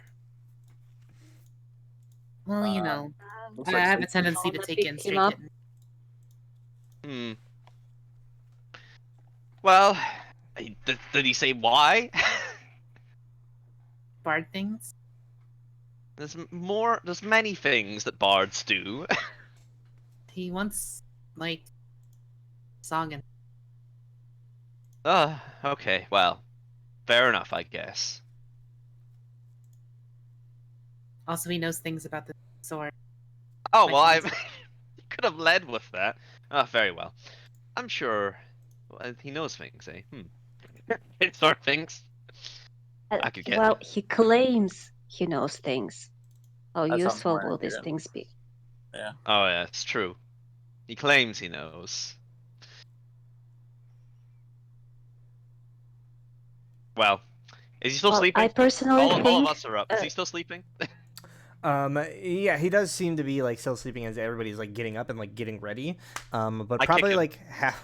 Okay, yeah, I was about to say like if you weren't interacting in any ways, he would probably like wake up. So you like kick him. He like startles like, oh, right, and he goes to like reach up to like rub his like face, in the morning, just like clear the crust out of his eyes. He's like, I'm sorry, I don't seem to be able to make use of my arms. I have heard about this sleep paralysis, I believe. Are you some terrifying demon come to suck my life force away? God damn it. You did this, Sog. You did this. I take the rod back. He saddens me. The joke's been ruined. Yeah, so he sort of like he kind of like rubs his like shoulders like where the rod was, and he says, I see ever the tricksters," and he kind of like gives you a good old like tap on the shoulder. Yeah. And he says, my good man," and he says, "it is excellent to see you all in good health and not turned into statues by a dragon." I must Doubt say. I'd be turned into a statue. He says, Would just be dead. "I must say you did not make it easy to follow your trails. That much is certain." He says, Kind of "had idea. I not encountered your lovely companion here, I might have wandered lost in these hills for, well, nigh on eternity. But thankfully, she managed to find me and lead you to you. And for that, you have my gratitude." Is it safe just so we all, as a group, glare at Nona? Hey, I've saved his life twice now. He owes me. So might I ask why you've gone to such lengths? And he sort of says, "Why have you gone to such lengths to combat this draconic foe who by all rights is not threatening your homes or your homeland, and yet here you are, because it is destiny, my friends." I was gonna say money, but that's good. Too. And Yeah, Yes, I was about to say because it pays. the coin for the novel I am to write aside, and he says, "I thought that sticking close with you would be my greatest chance at something greater." Unless you can defend yourself, Well- it's also your greatest chance at dying. He says, "Well, He has a sword. as I was telling your elven friend last night, discretion is the better part of valor, and I most certainly know when to cut and run." Well, Well, we noticed that. That's reassuring. Yeah, like previously. Well, that's not entirely reassuring, but I appreciate the honesty, I suppose. Well, anyway, speaking of our elven friend, she said you knew something about the sword or its owner or something like that. And he sort of nods and says, "Yes, the sword and the burial site I'm assuming that you are wandering aimlessly towards without any idea of where it actually is located." We have an X on the map. I mean, you don't actually know. You know that's the vague area. You don't know Yes. literally where it is. That's okay. He doesn't need to know. We don't know. Well, we have a general idea, but Mm. no, I suppose not. And he says, "Well, I myself do, in fact, know where this tomb is located." And he says, "I came upon it in my studies many years ago, when I was looking into dragons and their scions and whatnot." And he says, "It belongs to a knight by the name of Lady Tanamir Alagander, a scion of the city of Vesper Bay." On. And he says, "She lived more than a century ago and perished along with a couple of parties of adventurers in their fight against Azdraka, this nasty green dragon that had terrorized the high road.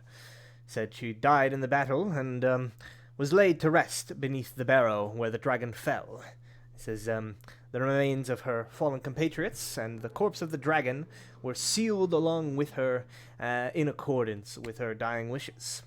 And rumor has it that her sword is entombed there as well. I see. So is this dragon-slaying sword of legend truly a sword that is dedicated to killing dragons, or is it perhaps just the sword she used to kill said dragon, and it's actually not special? He says, well, as is often the case in such legendary tales, the distinction isn't necessarily of importance. Perhaps it is a sword that is made to slay dragons, or perhaps in the act of slaying a dragon it was empowered thusly to do so again. The semantics don't really matter. Okay, can we or can we not use it? And he says, that I am afraid we will not discover unless you unearth the thing from its burial tomb. Well, that's fair enough, and you know where it is then. And he says, indeed I do. Now, I may or may not know where we are currently, but I presume you have a map and some vague idea where we are upon it. Yes. I point to this hex, Brad. Sure. And he says, like slapping the paper, and he says, indeed, well, allow me to lead the way. I'm sure you are tired yourselves of ever leading, and so I bid you follow. And he begins walking How off. fast does he Like that? walk? Rachel is like, this is gonna be a long walk, and he starts munching on his mushrooms. He's like pretty short. How come you still have mushrooms? You don't know why, but he always seems to have more. Just You always think he says picks them? mushrooms. Occasionally you'll see him pick some No. up. I personally think you have some gross piece of mud in your bag where you actually grow them. Why you gotta call out this cool plot reveal that I had planned out? Like, come on. Damn, you got a spot on the nose. Damn. Yeah, so he begins to wander off into the plains ahead, kind of saying, Come, let's not tarry ever too long. And he says, All that right, let's sword roll. isn't going to wait in that moldering crypt forever. Magic Of course it is. sword, magic sword. So In the burrow. he begins to lead you onwards, and by your reckoning, you would have probably reached the vague area where the burial tomb was located within half a day's travel. And as you're traveling, that point comes, and you're kind of like looking around, and all you see around you is just sort of like open like plains and whatnot. No real like sign of this like obvious like burial hill. But he assures you that he knows the way, and it is just over the next hill, as he reassures you several times before, in fact, it is over the next hill. And he points and says, "Aha!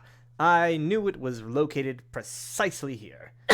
And so we have arrived. Mostly on time. All right. So what does it look like, Brad? So you see as you approach closer. Let me see here. There is this sort of like large kind of like mound in the ground that doesn't seem to be like a natural sort of like hillside. Although obviously you can't tell necessarily. It just something seems like weird about it. And you notice that along the top of this hill, there are a number of like stones, basically. The hill is about 30 feet high. Its top is very flat, so that's what throws you off of being like a natural occurrence. It's just very flat top. And jutting from the top, you see these 10 foot tall bone white rocks that seem to like arc towards the stormy sky, like spines along like a skeleton or something of the likes. Are those dragon ribs? And I think that I can just yeet you over here.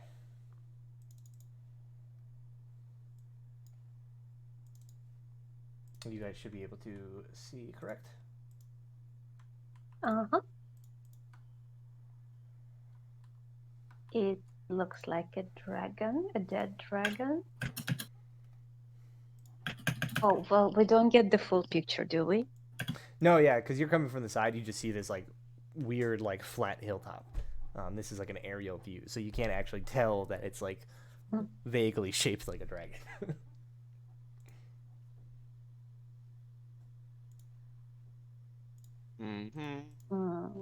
So I suppose we're here. How do we start looking for the sword? Yes, we're here. Do we see the entrance? Looking around as you are doing so, you do not see any obvious signs of an entrance. You just see like the flat, kind of like rolling hilltop where it reaches the peak. You see these like 10-foot stones sticking out like spines, and then that is all you can see as you first arriving. I turn to our chaperone. Says, "I don't suppose you know the entrance." And he says, "Alas, such details were not made clear in the tomes that I was poring through. Made mention of the location, but not how one might intrude upon the tomb of the dearly departed adventurer." All right, well, let's all have a look around. And I suppose, like, you know, I'll do a lap around the edges to see if I can see an entrance. If anyone wants to like get on and see if there's anything up here. I'll I investigate. guess I'll climb up top. There's stones. Okay. I guess who is so Friedrich is kind of doing like a patrol around. Nona is climbing up the top to look around. Where is Sug Fiora? Asha's doing the stones as well. Yes. No, she said she was gonna climb up. Oh, okay. I thought Yes, you said I you were want going to climb up. go I was going to up top. investigate around the stone, see Okay. if there's a sign of disturbed earth or anything. So Asha is at the top of the hill. Friedrich is kind of patrolling around the base. Sug and Theron, where are you? I think I'm sticking with Friedrich to keep an eye on him. Make sure he's not in Good any idea. trouble. I can picture him falling into like a random sinkhole that goes into the cavern. Or maybe being bitten by a lizard and dying of poison. Yeah, a spider just grabs him and hauls him away. We never see him again. Never to be seen. What happens? Hate when that happens. Don't tempt Darren, me. I suppose you're on guard duty for our unexpected guest. Right. You guys can be friends now. Fine. I'll patrol. All right. He could tell you a Stumble after me. tale. All right. So Friedrich and Sug are sort of patrolling around the base of this hill structure, while Asha and Nona are at the top, kind of like examining around the stones and whatnot. This is the moment where kind of like time begins to accelerate, and we see like in fast forward as like you guys are just like patrolling around the base, and you guys are kind of like looking up and down at the stones. I think you basically all eventually kind of like come to the realization that this hill is in fact sort of like vaguely dragon shaped in its like construction, very obviously like intentionally so, and these like white stones are kind of like spines emerging from its back. Asha and Nona, as you're sort of like looking around the top, can I get both of you to make perception checks? Just a moment. Oh my! I actually rolled something good Hoggies. today. So after a while of kind of investigating around the top of the hill, you both notice that this rock over here, there is something strange about the way it's kind of like sitting into the base of the hill, and you could tell that there's like a slight kind of ring, kind of like this indentation around it, where the ground kind of like seems to be like lowered. And you can actually see where the rock kind of like goes into the hillside. There's this very unnatural like seam around it, and you kind of come to realize that this rock seems to be sort of like acting as like a plug, like closing a hole. Can I try and move it, see if it budges in any direction? Or Yeah, is so I it think too just big like to do by myself? just like look How at it. large is it actually? It's a 10-foot tall like stone, so it's pretty big. But it's also top heavy, so there's a chance that you might be able to push it down on your own, like topple it over. It looks like it would be difficult, but possible. If you wanted to like try to I like have Nona, who has push. magical strength gloves. I will help. Sure. So in that case, you ask Nona to kind of come over and like help lift from the bottom while you push from the top. So I would like for you to make a strength athletics check. You have advantage. Which one is it, actually? It's just an athletics. That's the default, normal presumed ability for it. Athletics. All right.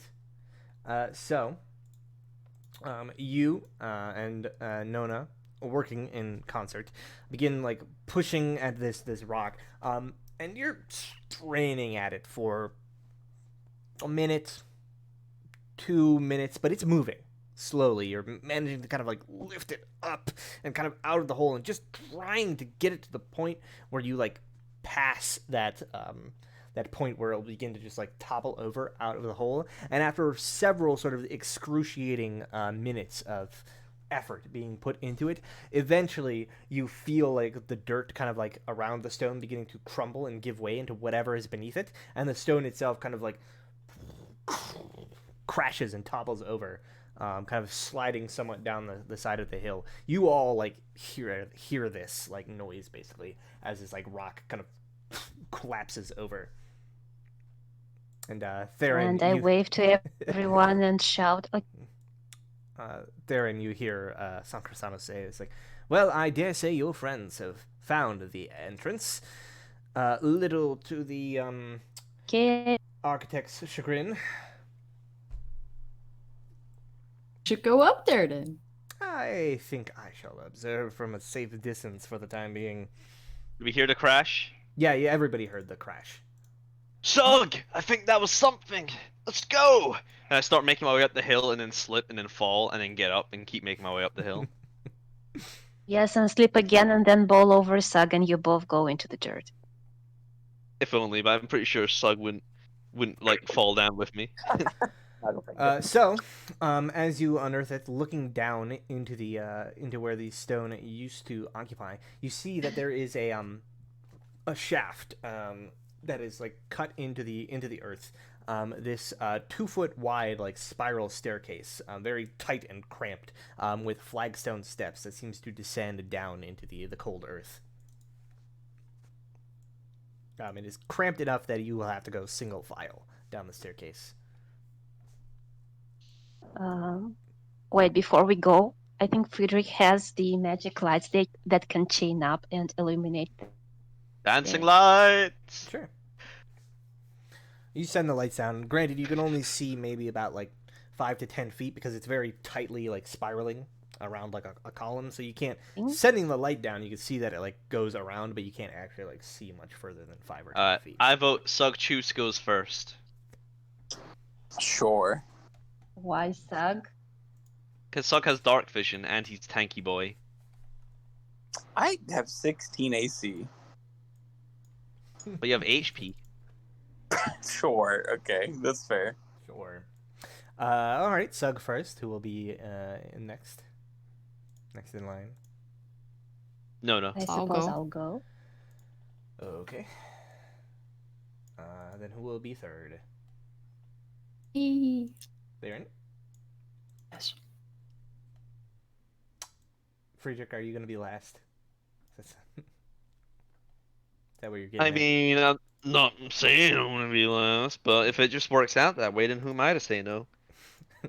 Friedrich just like nonchalantly makes his way to the back. Yep. I insist after you.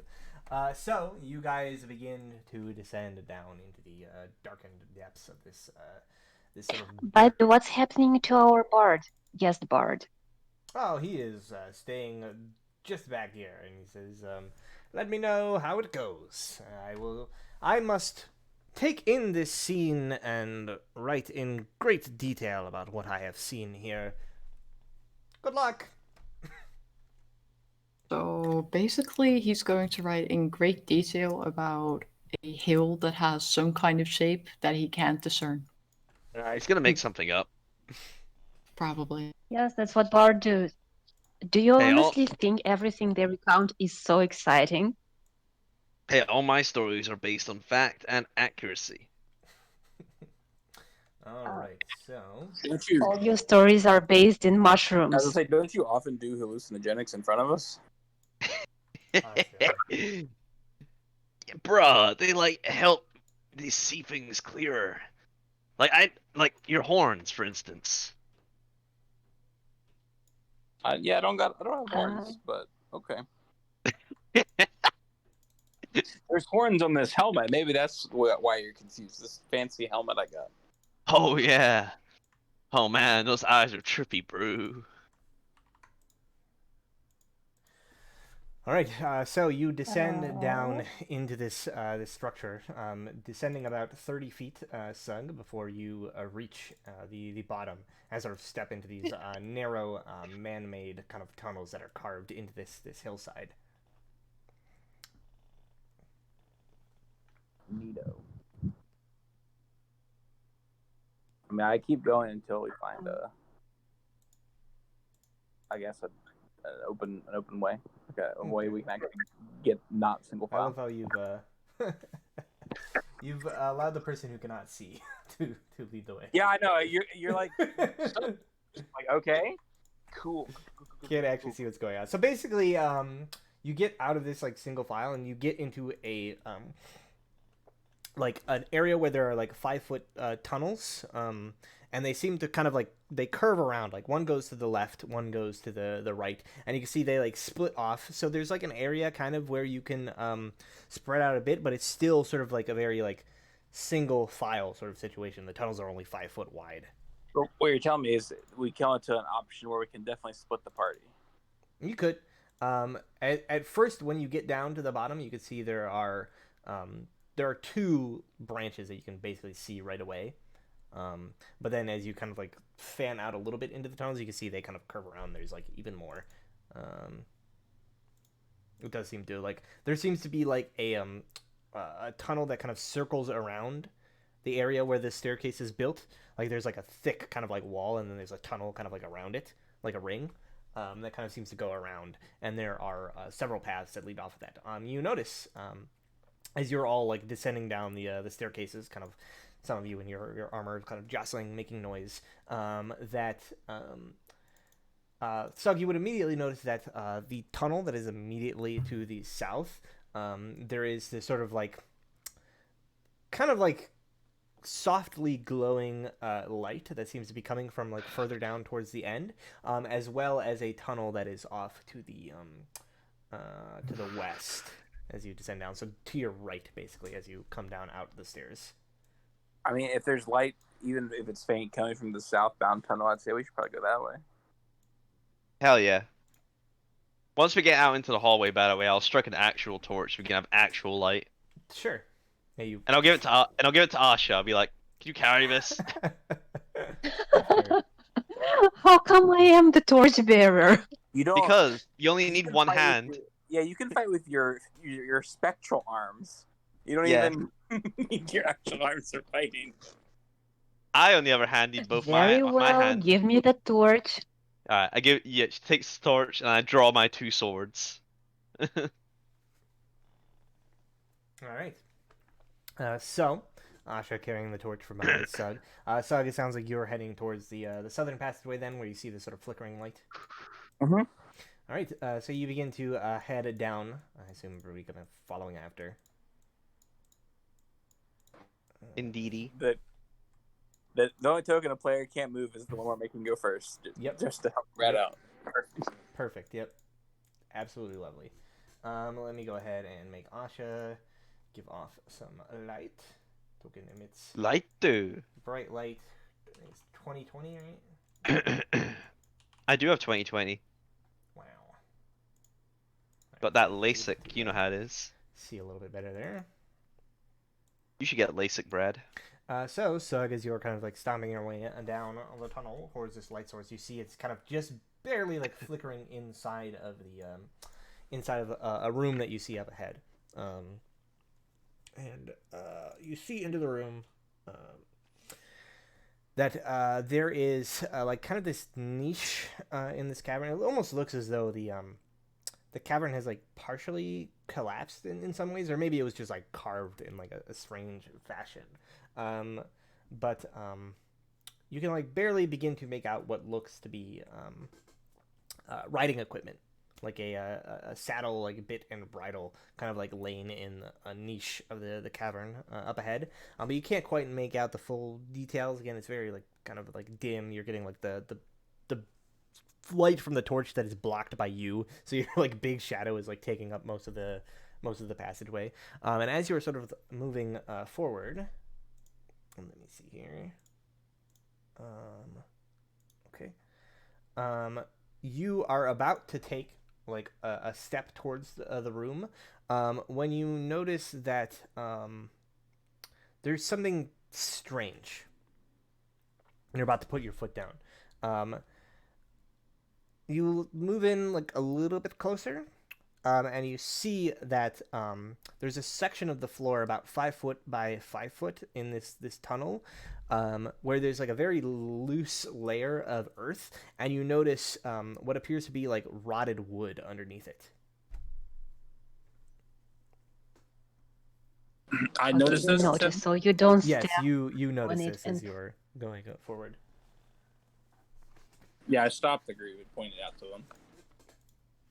Yep, they can't see it because you're in the way, but you certainly pointed out to them. Okay, guys, there's a pit.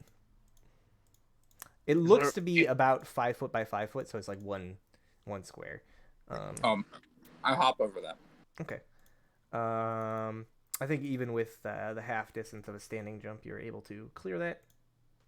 Yep, I do that quick math. So yeah, you like hop over this pit like into the other side and into this like larger room, and you all see this. And as you do this, you notice like the faint kind of like dim, like pulsing light that was coming from the room. It was kind of this like soft like whitish blue, kind of like mimicking natural sunlight in a way.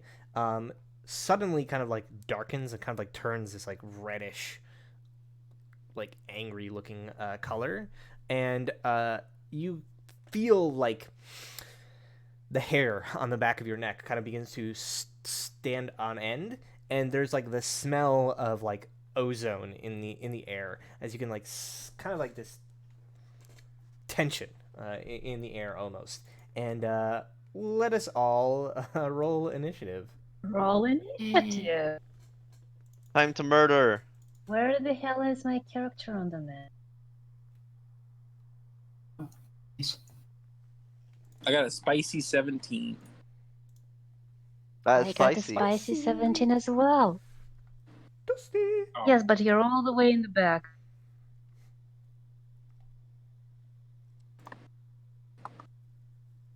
Okay.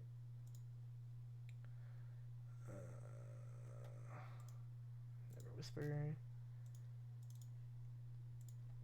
All right, and so, wait, I need to add Sug. Oh, What'd you wait. get, Sug? 17. My dex mod is +2. All right, so you are Probably after Sarah.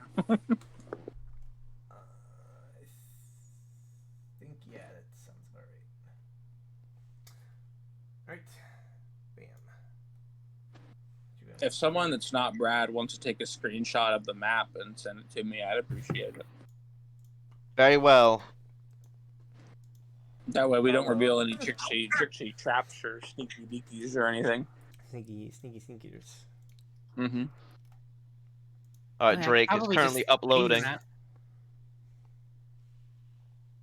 All right, Can you- there you go, Drake.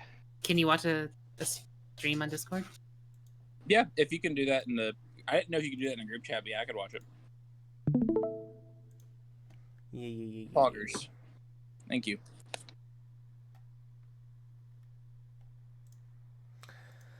All right. So as you kind of move forward, you notice like this tension in the air. Nona, you kind of like Drake or Sug kind of like calls back like something's wrong. There's this trap here. What do you do? You're kind of behind everybody. Yeah, I'd probably have to dash through. Yeah, you would have to dash to like get through everybody and jump over the pit to the other side. You'd probably end up like next to Sug. May as well delete your turn. Yeah. I mean, she can dash as a bonus action, so. Yeah, I'll bonus action dash over here. Okay. And then I will, I guess, ready an attack in case something hostile shows up. Very well. Asha. I suppose I also have to jump over the pit. I have enough movement. You do, yes. So you have to like shout to the other people like my- get out of the way as you like go to leap over the pit. Coming through. I Please think get out of the way. You should be able to clear the 5 feet to get to the other side and kind of like push your way past and kind of end up somewhere. Actually, I behind. have some. Wait. What does it say? Step of the wind. Yeah, I mean, if you did that, it just increases your jump distance. You already have enough jump distance to clear this, so you don't have to. But have just to in do that. case. Okay. I will probably end up here Sure. and also ready an attack or a dodge. Oh, I don't know. Sure. Yes, I will do a dodge. Okay. You start dodging, Friedrich. Yes. Kind of tempted to delay my turn after Farron, to be honest. Can't do that. You know. Oh yeah, okay. Thinking of a different system. Alright, let's see here. 5, 20. If you I'd have to dashed, you would have enough dash. movement, yeah, to get through. Needs must, I suppose. I will dash through Farron, over the pit,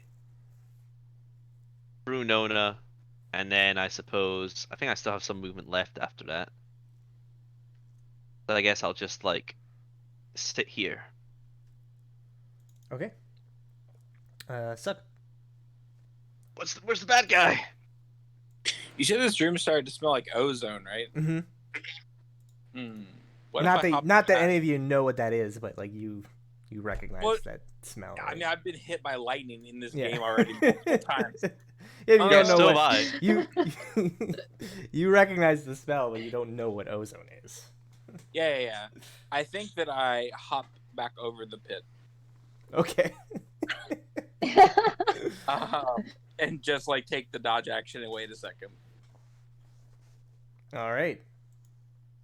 What, So Sog? Where you going? Did you jump up? Something smells wrong with this room. Something this seems off. I don't know. all right. So What's that dice roll for? no particular reason. For fun. This is for fun.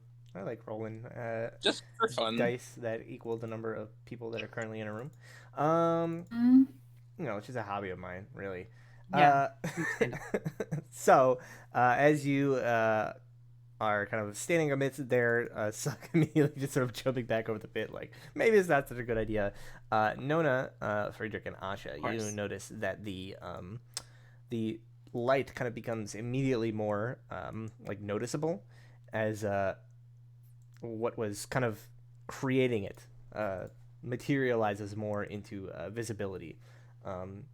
And you see this sort of like wisp of light, like energy crackling around it, and this lightning basically like arcs off of it at you, Nona, basically as it reveals itself. So it makes an attack against you at advantage, and then you will get your reaction after. Oh, it's one of these fucking things. I assume a 19 hits you. That will hit. Deals you 9 lightning damage. Zappy zap zap. And then those of you that are ready to attack can go ahead and make that attack. And I think that was Nona. A 12 is insufficient to I knew I strike should have out just used in my reaction to retaliation. reduce the damage. Unfortunate. All right. And that is that. Theron. Aaron. So what is this thing exactly? It's just an orb sitting like An orb here? of light.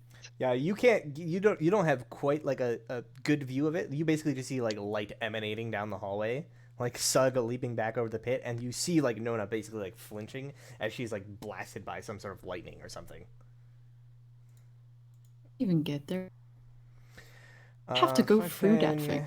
You can jump I think- over. Technically, you can occupy that thing square because it's tiny, right? It is a tiny creature, so you can move Yeah, through you it. could. Yeah. I mean, you can even occupy it square, right? Like a. Yeah, you could. Do still you move want to get square. that close up to something you don't know what it is? Maybe. I If you're a need to- fighter with big weapons. Do I need to dash for any of that? I suppose Sag No, is I difficult don't- terrain, I and don't think you Pit actually. I is think you have difficult enough. terrain. You'd have enough movement to. You know what? This is not a plant monster, so guess we'll see what It happens. Just like slash it. See what happens. I forgot to turn this on. Oh well. Let's do it now.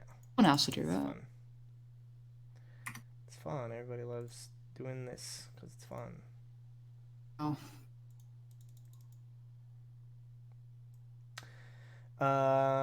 All right. Yeah. So you like leap over. You push through Sug. Leap over the pit.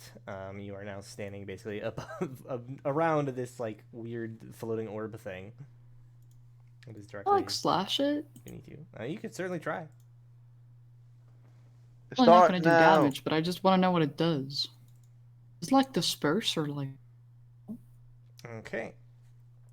So as you swing out at it, it suddenly like jolts upwards, like moving like lightning. It sort of like rapidly moves out of the way, just dodging your sword completely.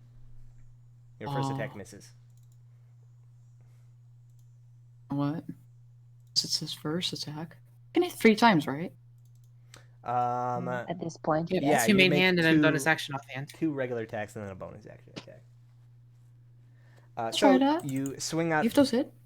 You swing out again with your second sort of swinging around with your other hand, kind of cutting at this thing, and again it's sort of just before the blade is about to make contact with it, you see like sparks kind of trailing off from it to your metallic blade. It sort of zips up in air, like trying to like swat at a fly. It's just like moving erratically, and you miss again, and then you swing around, stabbing at it with your third swing, and again it sort of darts out of the way at the last minute. Anyone good with chopsticks? I can't use them though. So all 3 of your attacks miss. oh my. And then we are back to Nona. It's time to do Nona things. Steady aim. Okay. Yeah. Buckets of dice. Icicle Flare, Chronic Thirst. That's a crit, all right. That's like 32 psychic damage. It's a lot of psychic damage. Yeah, so you lash out at this thing with your psychic blade, cutting through where it is. And you notice, like, as you cut through it, at first there doesn't really seem to be a response, and then it does that sort of like thing where, right, it's a perfect like sphere of light. Suddenly, like the surface of it begins to like spike upwards, right? It becomes like spiny and spiked, and kind of like erratically kind of begins like erupting outwards, and then eventually like it expands, and then just sort of contracts, and everything goes dark. Well, except for the torch that Asha's We holding. have a door. Yes, Nona did the Nona thing. Yep. As Nona I- is wont to do. I guess we won. It's dead, right? I'm gonna look around for any signs of. All right, so you begin looking around in the room that you're in.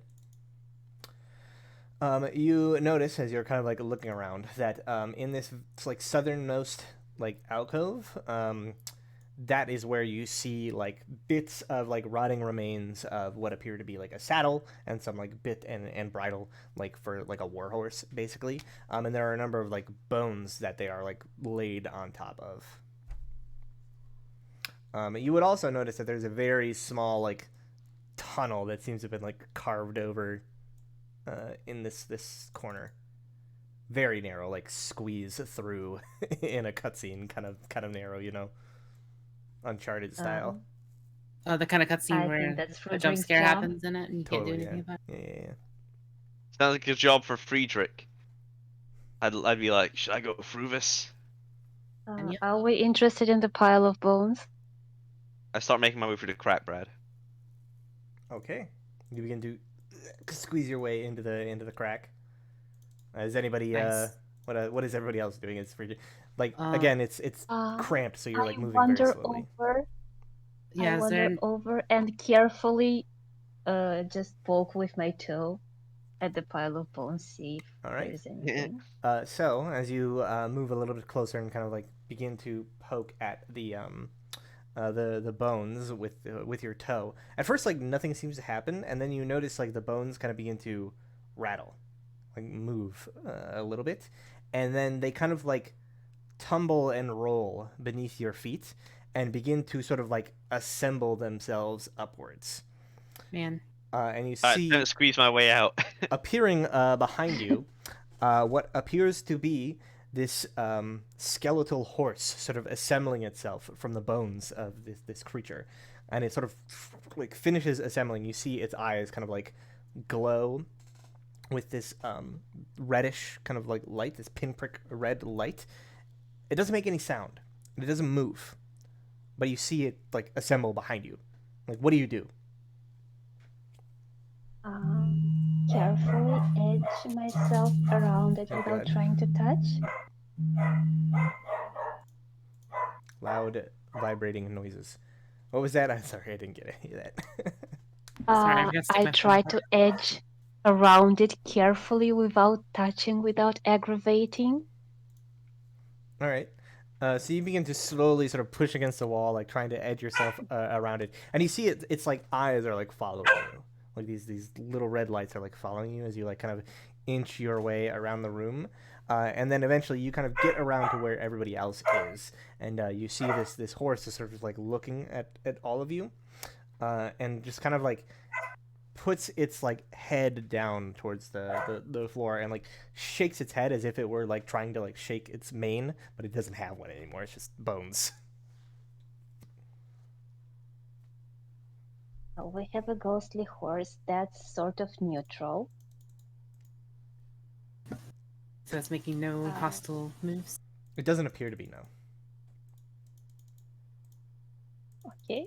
We'll leave Is it anybody there. proficient in animal handling? Proficient meaning it has a blue. Yeah, it means you're trained in it. You've got a little red check mark or whatever. The bubble The is filled in. legend Sug Choose is proficient in The animal legend handling. Sugachus is proficient in animal handling?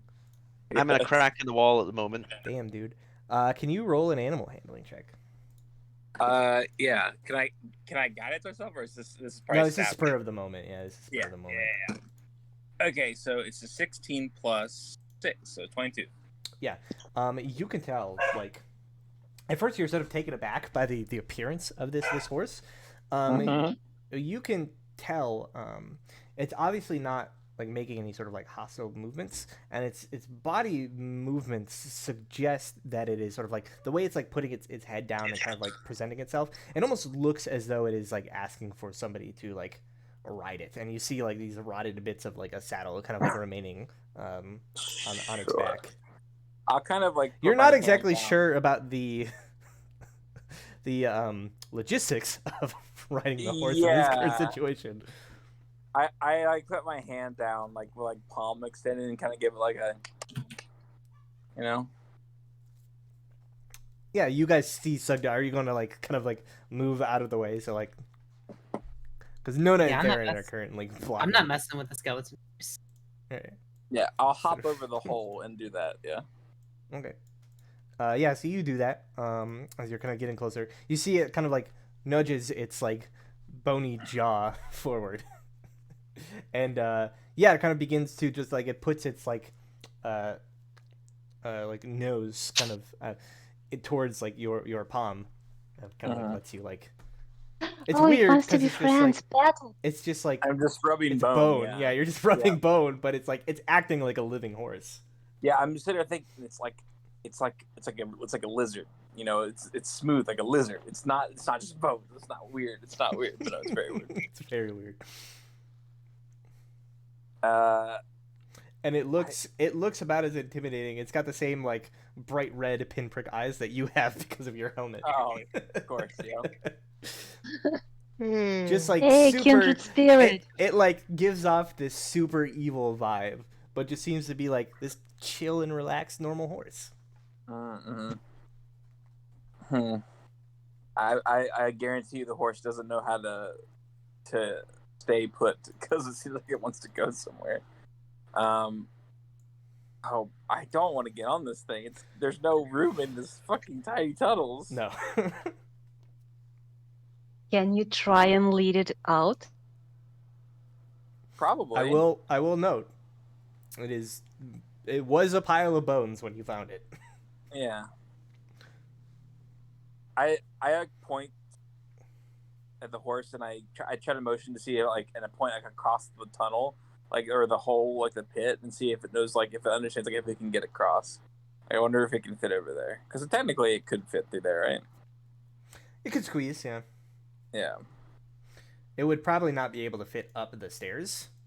Yeah, I was curious to see if it listened to me and went over there, if it would like dematerialize to like fit over there easy, like just go across the hole as a pile of bones, or if it just jumped over there is mainly what I wanted to see.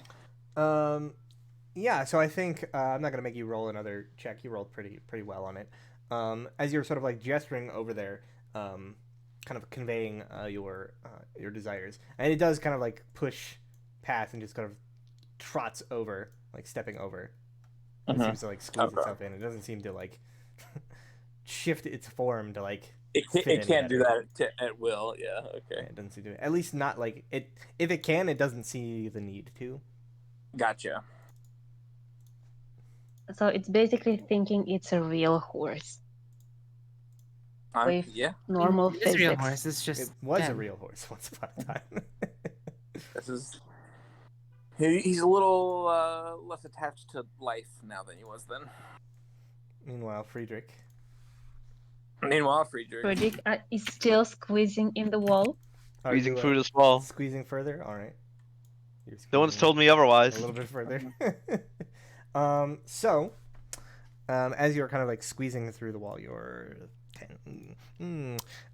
so you're squeezing through this passageway, kind of like sideways. Your head very much like kind of like stuck into place, looking forward. Dirt kind of crumbling from between your fingers. As you get about like halfway through the tunnel, suddenly you take like a shifting step forward, and you feel like the earth beneath your foot kind of sinks in a little bit more than you would perhaps expect. And you begin to like feel like a rumbling. Everybody feels this, but you feel it very intensely. This kind of like rumbling motion, and suddenly, Friedrich, everything goes dark as the walls around you and the tunnel just collapses entirely. Oh no. Ouch.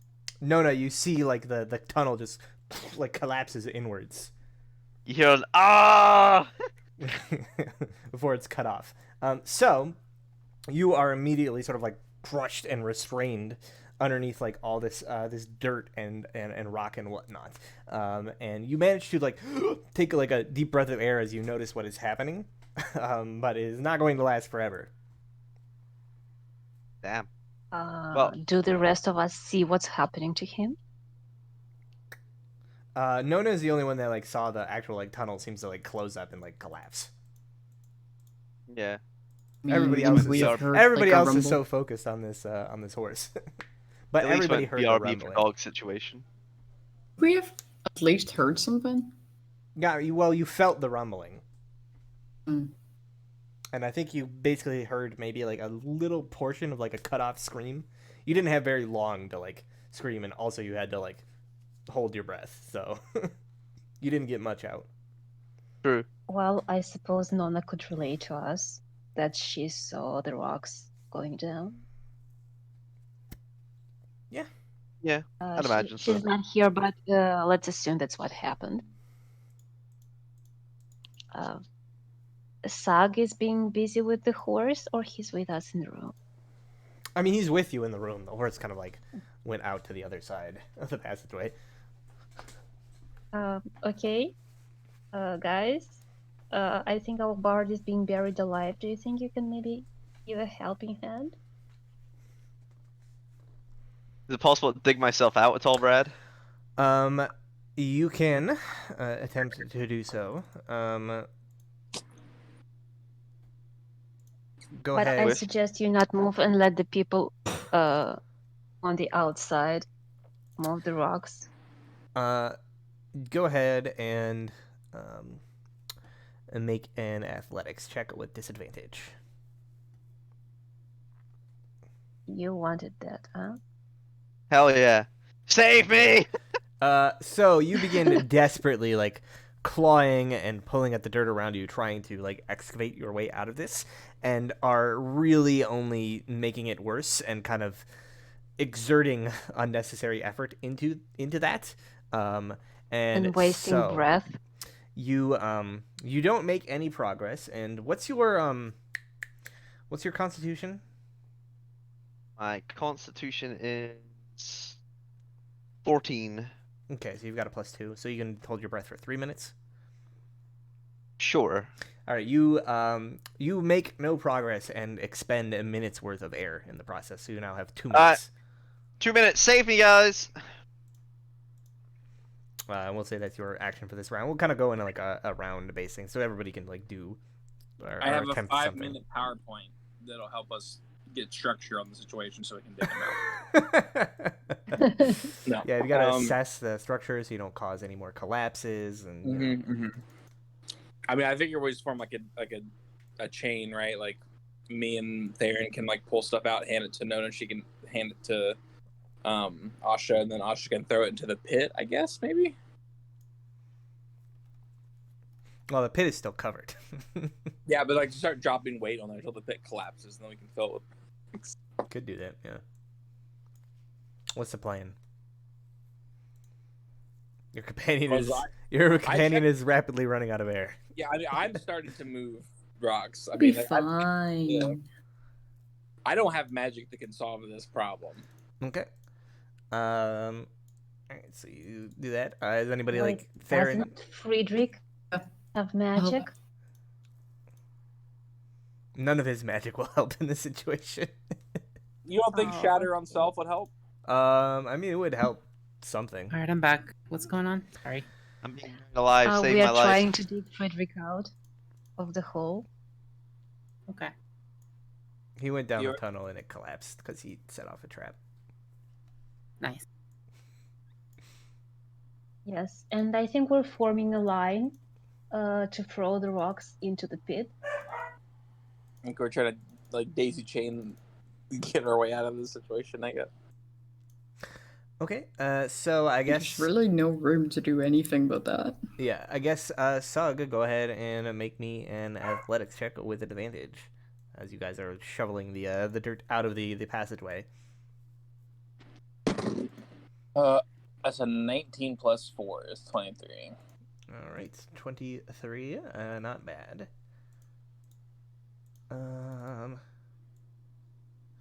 I will say with a 23, you kind of like carve through, beginning to make good time, like carving enough of a passageway to like get through. You can see where the kind of like the tunnel was going along like naturally, and I think basically as you're Friedrich, you're just like trapped there, just like waiting, like hoping that somebody heard you or saw you or something. Or even cares. You are very close to the end of your breath. It is like you're kind of beginning to wish that you were born in Air Genasi instead of a water genasi. Because you could feel like the pain, like that searing pain in your lungs as you're like running out of air, like desperately like trying to fight back against the urge to like breathe in. And I think just as you are about to break, you see like light, kind of like a bit of light kind of like pouring through, and these I guess you see like these large kind of like orc fingers like jutting through into the cavity that you've been like contained in, and like pulling away enough dirt from your face that you can like breathe in this like huge gulp of air. And so you see Friedrich's ugly face. He is still mostly buried at this point, but you managed to get there before he suffocated. Save me! Think about it. If there's so much rubble There you on him, go. didn't he Secret break anything? tunnels. Secret tunnels. Secret tunnel. You know, Friedrich, it's really dangerous to go alone. I just wanted to see what's on the other side. And now that it's collapsed, we won't see what's on the other side. I You want suppose to we tunnel like. through the rest of the way. I think to make sure we get them out safely, you know, we wedge the immovable rod up there temporarily to like act as a brace, and then get him Wait, free. isn't the rod back at the Dwarven Fortress? No. No. No? No, you guys retrieved it. Okay. I've Okay, been let's saved then, try Brad, the yeah? immovable rod. Yeah, like you've been freed. I think they have granted you the mercy of actually freeing you from your prison. Thank you all. I just left them. Well, think I we made my should- way out. I think we should definitely have done the 5-minute PowerPoint beforehand, just to really make sure safety was our top priority. Yeah, totally. It would have been a lot faster and more efficient. Uh-huh.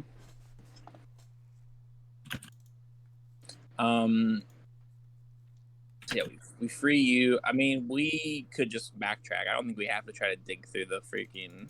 It would take a long time. Like it took you. Yeah. Yeah, it took you like a couple of minutes just to get to where Friedrich was. Let's backtrack. Let's go with the horse. See if he can lead us. Yes, by the way, is the horse glowing strongly enough to give off light? No. No. Okay, Brad, I'll get on the back of this skeletal horse while it's squeezing through tunnels. Let me just double check what the height of these tunnels is, Great. because yeah, that's they're only 8 foot high, so I don't think there's actually enough room to like, unless you're like clinging to its back, right, like full like lay down, Yeah, like on the. Yeah, I'll do like the where you hunch forward, like Yeah, so you're your like head below you're the like horse's hunched head. onto it, yeah. Like we're you going real you fast. could do even that, though we're yeah. just crawling through the. It looks very strange, but yeah, you could do that. You could like climb onto the like pull Great. yourself up like sideways onto it and like kind of Yeah. dangle. It makes like a whinnying motion, but there's no sound. Nice. Perfect. I'll like. No, I don't think actually Thaumaturgy does that. I'll make the sound for it, but no. You see what a nice friend I found you. Yep. It's real weird, by the way, guys. I don't know if you ever rode a skeletal horse, but it feels strange. Does it have a name? Why don't you mind Yes, you with should it and name find it. out? Does it say anything on the bridle, on the saddle? If it did, it is long since like rotted away to the point that there is no writing that is legible. Mm. Then I suppose it doesn't have a tag. Give it a name. Give it a name. Uh-huh. I'm gonna call it Tibia. Done. That's fair. Well, I suppose it is made of bone. Does it respond in any way? Yeah, I mean, you say that, it just sort of like makes the motion, no noise. It seems satisfied. Satisfied horse head nod. Satisfied horse head nod. All right. Well, I tell it to lead the way. Leading the way is just as good as me leading the way.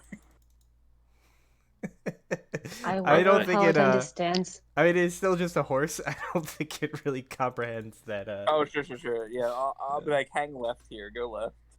Sure. Hang left, go left. Hang a Make left. sure to signal.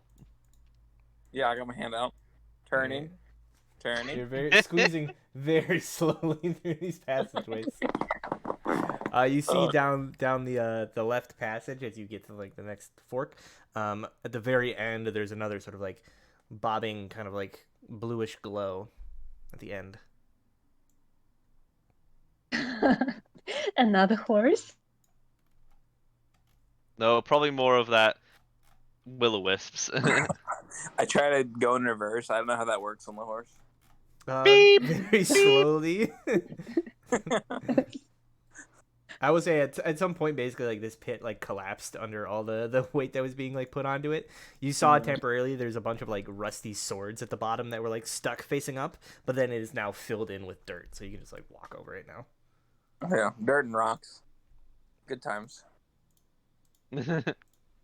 Are we also making our way out of the room following I mean, you could just Seb? stand there for all of eternity, I suppose. No. I'm down. Well, I'll let all of you. Make our way out.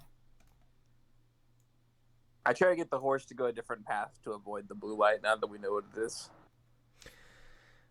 Sure. I mean, you can see that there's that tunnel that continues that way, and to the left, and then the tunnel that is like around like the central sort of ring kind of continues more like north, kind of curves north. There's two tunnels that seem to just kind of like meet up on the left hand side. They both go to the same place.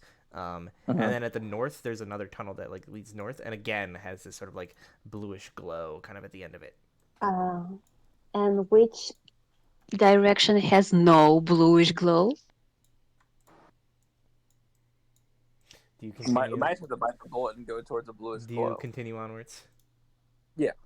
All right, so you continue around the ring. So, very what are you slowly. doing? We don't want to fight any more lights. No, I'm doing a scope. I'm scoping out the different tunnels. So you go around the ring till Okay. you've now gone almost like 360 degrees around, and there is another tunnel sort of directly opposite of the one that was kind of to the left as you came out of the horse room. There's another tunnel here that was to your left when you were descending down the staircase. That seems to be like basically kind of a mirror situation. There's like two tunnels that come into one. It is just completely dark all the way down. Completely dark. That sounds optimal. Let's go that way. Mm-hmm. Yes, let's go that way. Okay. So you begin squeezing this horse through here very slowly with your like head inches from the ceiling.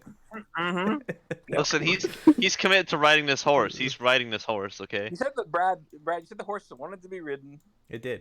It is very Oh, happy right now. Here we are. It's a very happy skeletal horse. Do you have any idea how long it has waited? No. 3,000 years. Well, I'm glad the horse gets to be happy. Exactly. If only I could be yes, happy. So, eventually you push your way like through the tunnels, and you come out into basically like this really long kind of like room. It's very wide, but not very deep across. It's maybe only like 10 feet to the other wall, but it's like 30 feet end to end.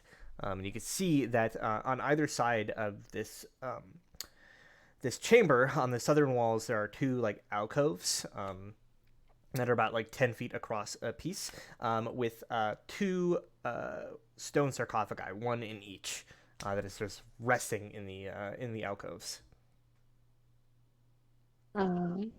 Hero resting place, but buried with a sword. Maybe that's the place. What do these coffins look to be made of, Brad? They are solid stone sarcophagi. All right, I'm gonna go ahead and cast my spell now, I guess. And it'll search based up to 1,000 feet. And I'm gonna think, where is the closest sword that can slay a dragon? Okay, let me just get the. Yeah, actual, I would put. I don't. Yeah. Okay, dragon describe slaying or sword name an was the one- object that is familiar to you. You sense the direction to the object's location as long as within 1,000 feet of you. If it's in no motion, you know its direction. It can the spell can locate a specific object as long as you've seen it, which I mean you haven't. Right. So you're just generally describing like a sword, I guess, like A sword that could slay a dragon. a sword that could slay a A dragon. sword that did slay a dragon. Oh yeah, a sword that did slay a dragon. Alternatively, it can locate the nearest object of a particular kind. Can't locate through any thickness of lead. Okay. Yeah, so I was like, are these lead I mean, coffins? No good. Any sword could. Yeah, we'll look for the sword that slayed a dragon. Yeah, you as you cast this spell, you feel its pull leading you kind of back in the direction you came, and generally north. Beep, beep. Back north. Make way! Okay, my Helen, back God. up. Give We me have two to get the reasons horse why- out. Someone give me 2 good reasons why I shouldn't open these sarcophagi and look for treasure. Mummies and Just one. whites. Okay. That's all it takes. That's all it takes. Nona, There's enough space here where the horse we get can the like turn sword. around. Then we come back for the treasure, okay? Deal. It looks like Friedrich's Because in the I lead also now. want to. I know there's enough room for players what- to turn around, but I like the fact that I have to back it up like backing a up backwards. Yeah. truck. Yeah. What's the plural for the sarcophagus? Sarcophagi? Mm-hmm. Yeah. Yeah. Yes, I also want to open them. So I'm equally Just do it. curious. No, No, wait. but swords first, since we have a lead. And What that if- spell is. What if opening the sarcophagus is like an Indiana Jones event and we collapse the entire place and we don't even have the sword? Save that for last. What if Duh. taking the sword does that too? Well, then we have the fucking sword. Clearly, we have to do both at the same time. Oh, do you remember Aladdin when he was supposed to take only the lamp, but the monkey stole a coin? Mm-hmm. Damn. I sincerely hope that you guys are also considering the possibility that if the entire place collapses, we don't even get out. Oh yeah, I'm considering that. It's it's not super important, you know. My skeletal horse can dig me out. Screw it. Never gets exhausted and doesn't need to breathe. Yeah. All right. I might be a chorus by the time it digs its way out, but I'll be out. If you guys would like to use the prevailing passages to kind of rearrange yourselves as you approach towards the north, you certainly can. But I would like to know who is leading. The Well, horse, Zug with the horse, obviously. since he knows where it is. The very slow bony horse with Zug on top. Got it. It's a great idea. I'm sure nothing wrong or bad will happen here. All right. Well, I suppose there is no avoiding that light now. All right. You begin making your way towards the light at the end of the tunnel, and as your horse is kind of like squeezing through, Sug, kind of you're nearing the end of this this tunnel, when I think you kind of barely notice, given your current positioning, that similarly to the other tunnel, the very last sort of like space of it seems to have these sort of rotted wooden boards that are like obscured with loose dirt. I try to like hunker down real low to the horse's back and try to get it to jump over that. I don't know how, or at least step over it. I try to like get it to step over this square, I guess. Make an animal handling check. Yeah, I'm gonna guide this myself. Try to get this thing Please don't let it be stubborn now. No, please don't. Okay, 15 on the die, 1 on the guidance, so it's 22. All right, you are able to successfully convey your intentions to this animal and get it to like step over the. It doesn't really so much as jump as it just like steps over, basically. Exactly. I figured it didn't actually need to jump, but I don't want to get it hurt. Oh. And you are aware that there is a another trap there, it would seem. I conveyed this to the party. Wait, is that known as actual health bar? Yeah. Yeah. Did you take 9 damage? Yeah. Yes. I Okay. have 28 health total. It looks like on my screen like you're at Well, like Friedrich 5. Friedrich steps into the pit and dies. He's dead. It's 19 out of 28. Oh, it must be bugged for me. It is way less than that. I jump over the pit. You push your way past everybody and jump over the pit. Sure. Okay. Better than falling. Okay, what do we see? So in this room, as you kind of like approach, you can see again it's sort of like this dim, like pulsing light seems to like fill the room just on the other side of the entrance to the tunnel, and there is a that one. Where the fuck did I close it? Oh no, there it is. It is open in front of my face. You see that there are basically it kind of carves to the side a little bit, and there are 2 sarcophagi in alcoves. One to the east and one to the west, and then there's like an area north that it like opens up into, and you see there's like this big sort of carved alcove, and embedded in the wall you see the skeleton of what appears to be a large, indeed huge dragon, just sort of like carved along, and you see that there is a skull like resting on the floor with a sword like stabbed into it. Okay. A dragon skull? Do you think The taking sword! Yeah, a dragon out? skull. Do you think I go to the taking out sword. the sword will animate the dragon? I go to the sword, Brad. All right. Okay. Someone hold Friedrich. I begin the 10-minute process of ritually casting detect magic. Whether or not Friedrich can hold in his emotions for 10 minutes is a different matter of time, really. I look at the sword, Brad. What does it look like? You begin to run. Well, as you begin to run up towards the sword, you pass into an area you notice where, like the hair on your arms kind of begins to like stand on end. And as you're moving down the corridor, suddenly like there's a bright light in your face, and this shock of lightning that tears out towards you. And everybody, a roll for initiative. Oh, Why can't you just let me have the sword, Brad? Do you hate me? Is that what have I done to hurt you? Nothing, Fought but out. there's an enemy here, and he doesn't want you to have the sword. I don't know why you gotta make it a me thing. Don't want you gotta make it personal. Come on, man. It's the enemy. It's here. Sorry.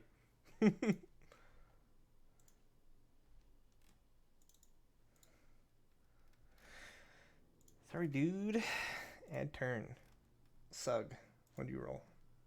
Oh, I thought I said I got it at 15. 15. I was muted. Derp derp. Shinona Friedrich Sug. Didn't roll in Theron. You got a 13. Yes. 13. Secret tunnel. Secret tunnel. Okay, so. Bam, bam, bam, bam, bam. Bam, bam, bam, bam. Alright, it attacks you. With advantage. Me? Yep. I think that misses you, though. You managed to duck out of the way at the last second. Yep. Alright, and then it's your turn first. Everybody else was, like, surprised, because Friedrich just literally, like, waltzed past this thing and triggered it. Taking that sword! Alright, it's So- over here. Oh, over there? Well, the sword's over there. It's like Alright, yeah, there's okay, literally right. like there's like a dragon skeleton like in the wall, and then its head comes out of the wall, is resting on the floor, and there's a sword stabbed into it. I was yelling at the creature, I'm getting that sword, okay. you're not stopping me type of deal, you know? Sure. I swing it at Brad. I miss Brad. That is a miss. I stab at it, Brad. I might hit Brad. 16 is a miss. Again, Don't it's hit kind it. of like arcing around all over the place. That's my turn. Cool. No. Can I see it? Barely. It does have cover. Whatever. Nona things.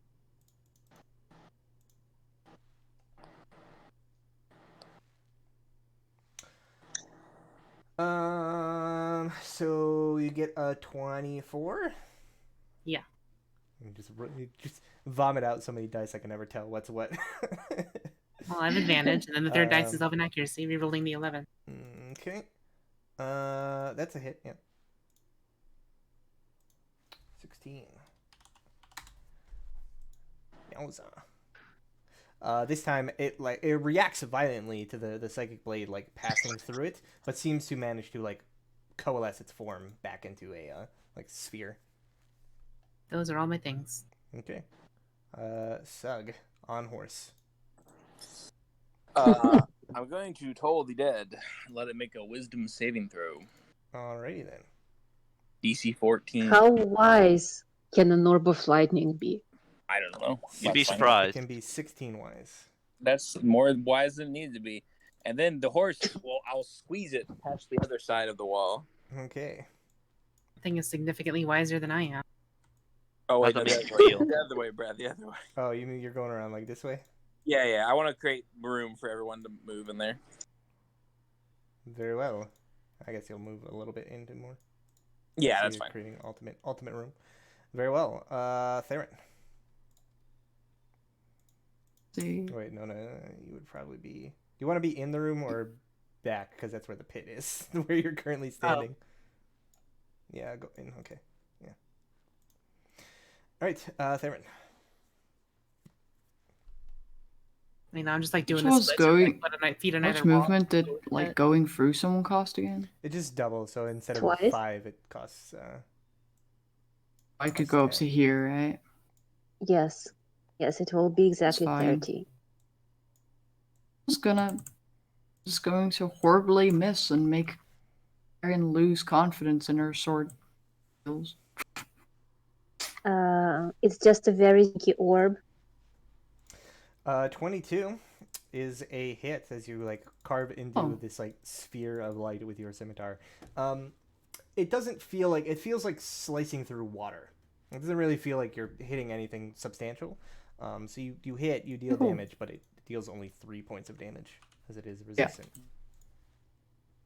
That doesn't hit. Yeah, 15 will miss. As will a 15. So you're able to hit it the one time, but unfortunately you aren't able to bring it to bear a second time. I mean, getting better. And the creature is still alive, which means it's its turn, and on its turn, it is going to disappear. Got scared. Sword! Okay, can I slowly make my way into the room? Since apparently it's safe now. Yeah, I mean, you can take your movement, make your way in, wherever. Okay. Yep. So, how does that sword look? The real deal? I mean, this is where we were led, but I'm gonna take a look once we get a chance. I don't know if this thing is gone forever or if it's just the spear for a second. Because the other one appeared in front of us, right, Brad? Hmm? The little orb we fought last time didn't like appear like where I was before. Like it just like appeared out of nowhere. Yeah, it seemed to like there was light emanating from like where it was, but then it like appeared and it got brighter. Like the creature itself was invisible. So I wonder, as I'm saying, I wonder if it's probably still here waiting to pounce. For what it's worth, the light does like seem to like fade. Like it gets like it shrinks and you notice it kind of like moving away, like down the passageway, like past you all. Gotcha. Okay. I mean, if we're out of initiative. Yeah, I mean, if you wait for like a few like tense moments, you notice like the that ozony smell and feeling kind of like dissipates, and Okay. it doesn't seem as you're in immediate danger. I will go ahead and just spend the first level spell slot and cast Detect Magic because Friedrich wants to get the sword. So I guess I'll do that. Okay, so you do that. What is everybody else up to? Is he just casts Detect Magic? So I want to get the scene set. Waiting for the results I want to see. the detect magic. Okay, I'm Asha of is course patiently waiting. right next to the sword, impatiently Okay. waiting. You are impatiently waiting next to the sword, so you're like up here, and you can see as you get closer. It appears to be a short sword. Hell yes! I am next to Friedrich, carefully observing, getting ready to grab his grabby hands so he doesn't touch anything. Okay. Theron and Nona, where are you situated? I'm expecting the sarcophagus for traps. Okay. Erin is just lost in thought, staring at her scimitars, trying to figure out how to hit the orb more. Another one pops up.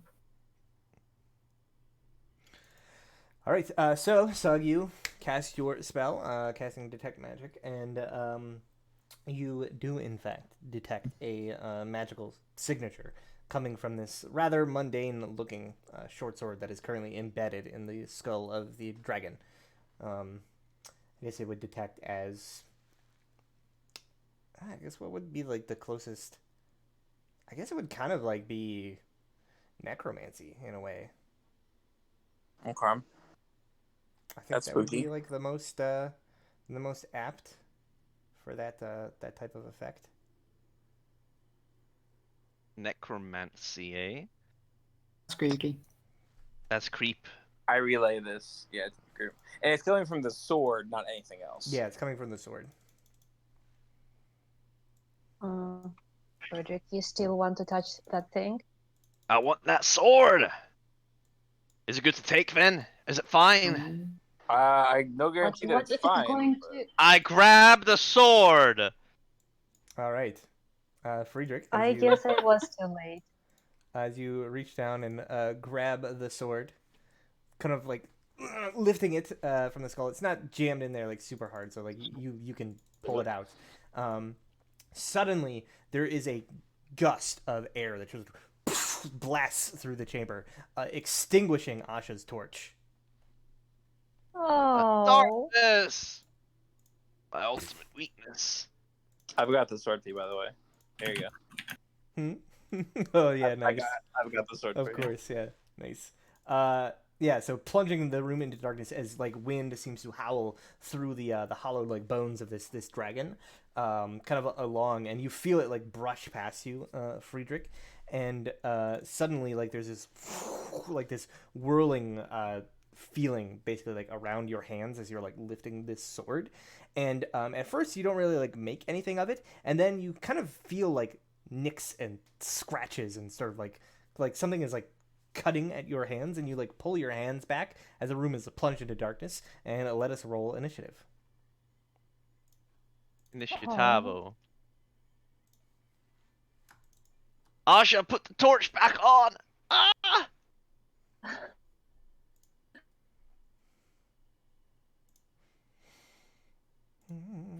can I do that? Out of turn? Oh, Nope, you'll have to do it on your turn. I got a hot 13. I'm going down. It's not ideal. I'd like to initiative to go up. Nona's in there, Theron's in there, Asha's in there, Friedrich's in there, Sug, you got a 13, you said? Mm-hmm. Yeah, turn. 13. So, how much longer do we plan on going tonight? Well, I think that this is a good cliffhanger.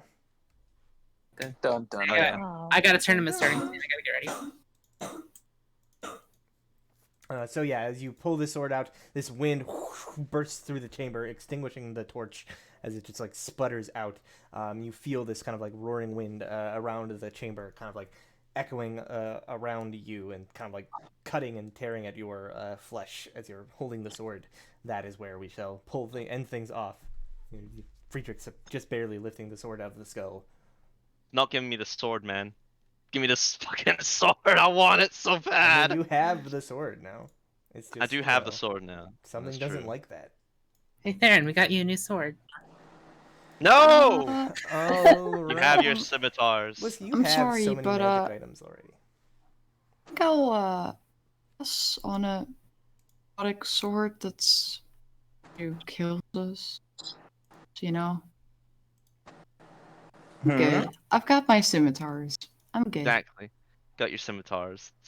The short sword foe is mine. I mean, Mine. the thing is, if it's just a regular Dragon Slayer sword, right? It's like I don't That's think fine. it requires, and really all of you could wield a short sword pretty good, so you could just like toss it back and forth in the middle of it. That definitely will never go wrong. It would never go wrong, Brad. I, Okay. I don't think Theron is supposed to be handling a dragon slaying sword since she's part dragon. I mean, That's don't racist. like become a sword swallower or anything, but I think if you're just wielding, it's fine. Anyways, Yeah, so don't touch the pointy end. we shall call things there for tonight. Who would like to do our recap for next week? I can. I can. I do it if you suppose that's my turn. Sure. Sure. I don't- doesn't matter to me. Sarah, recap. Very well. I will see you all then, and until then, goodbye.